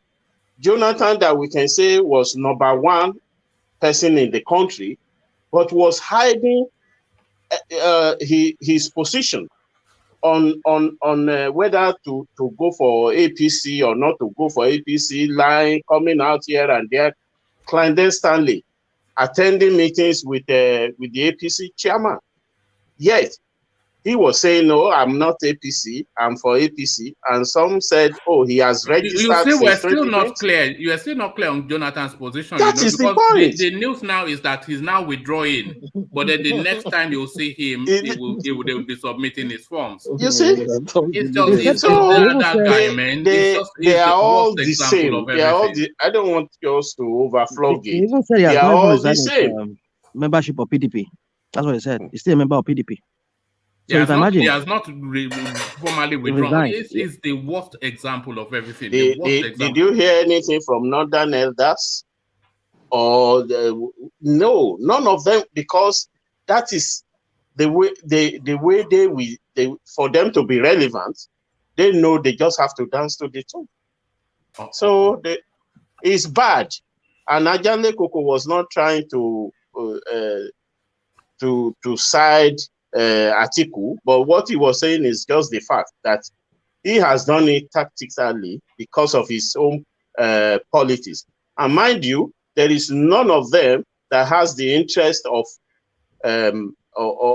Nigerian in their hearts. No, they have their own personal interest. Just like this professor said that people that are in power, they have no brain or no ideas. And people that have ideas, they are not in power.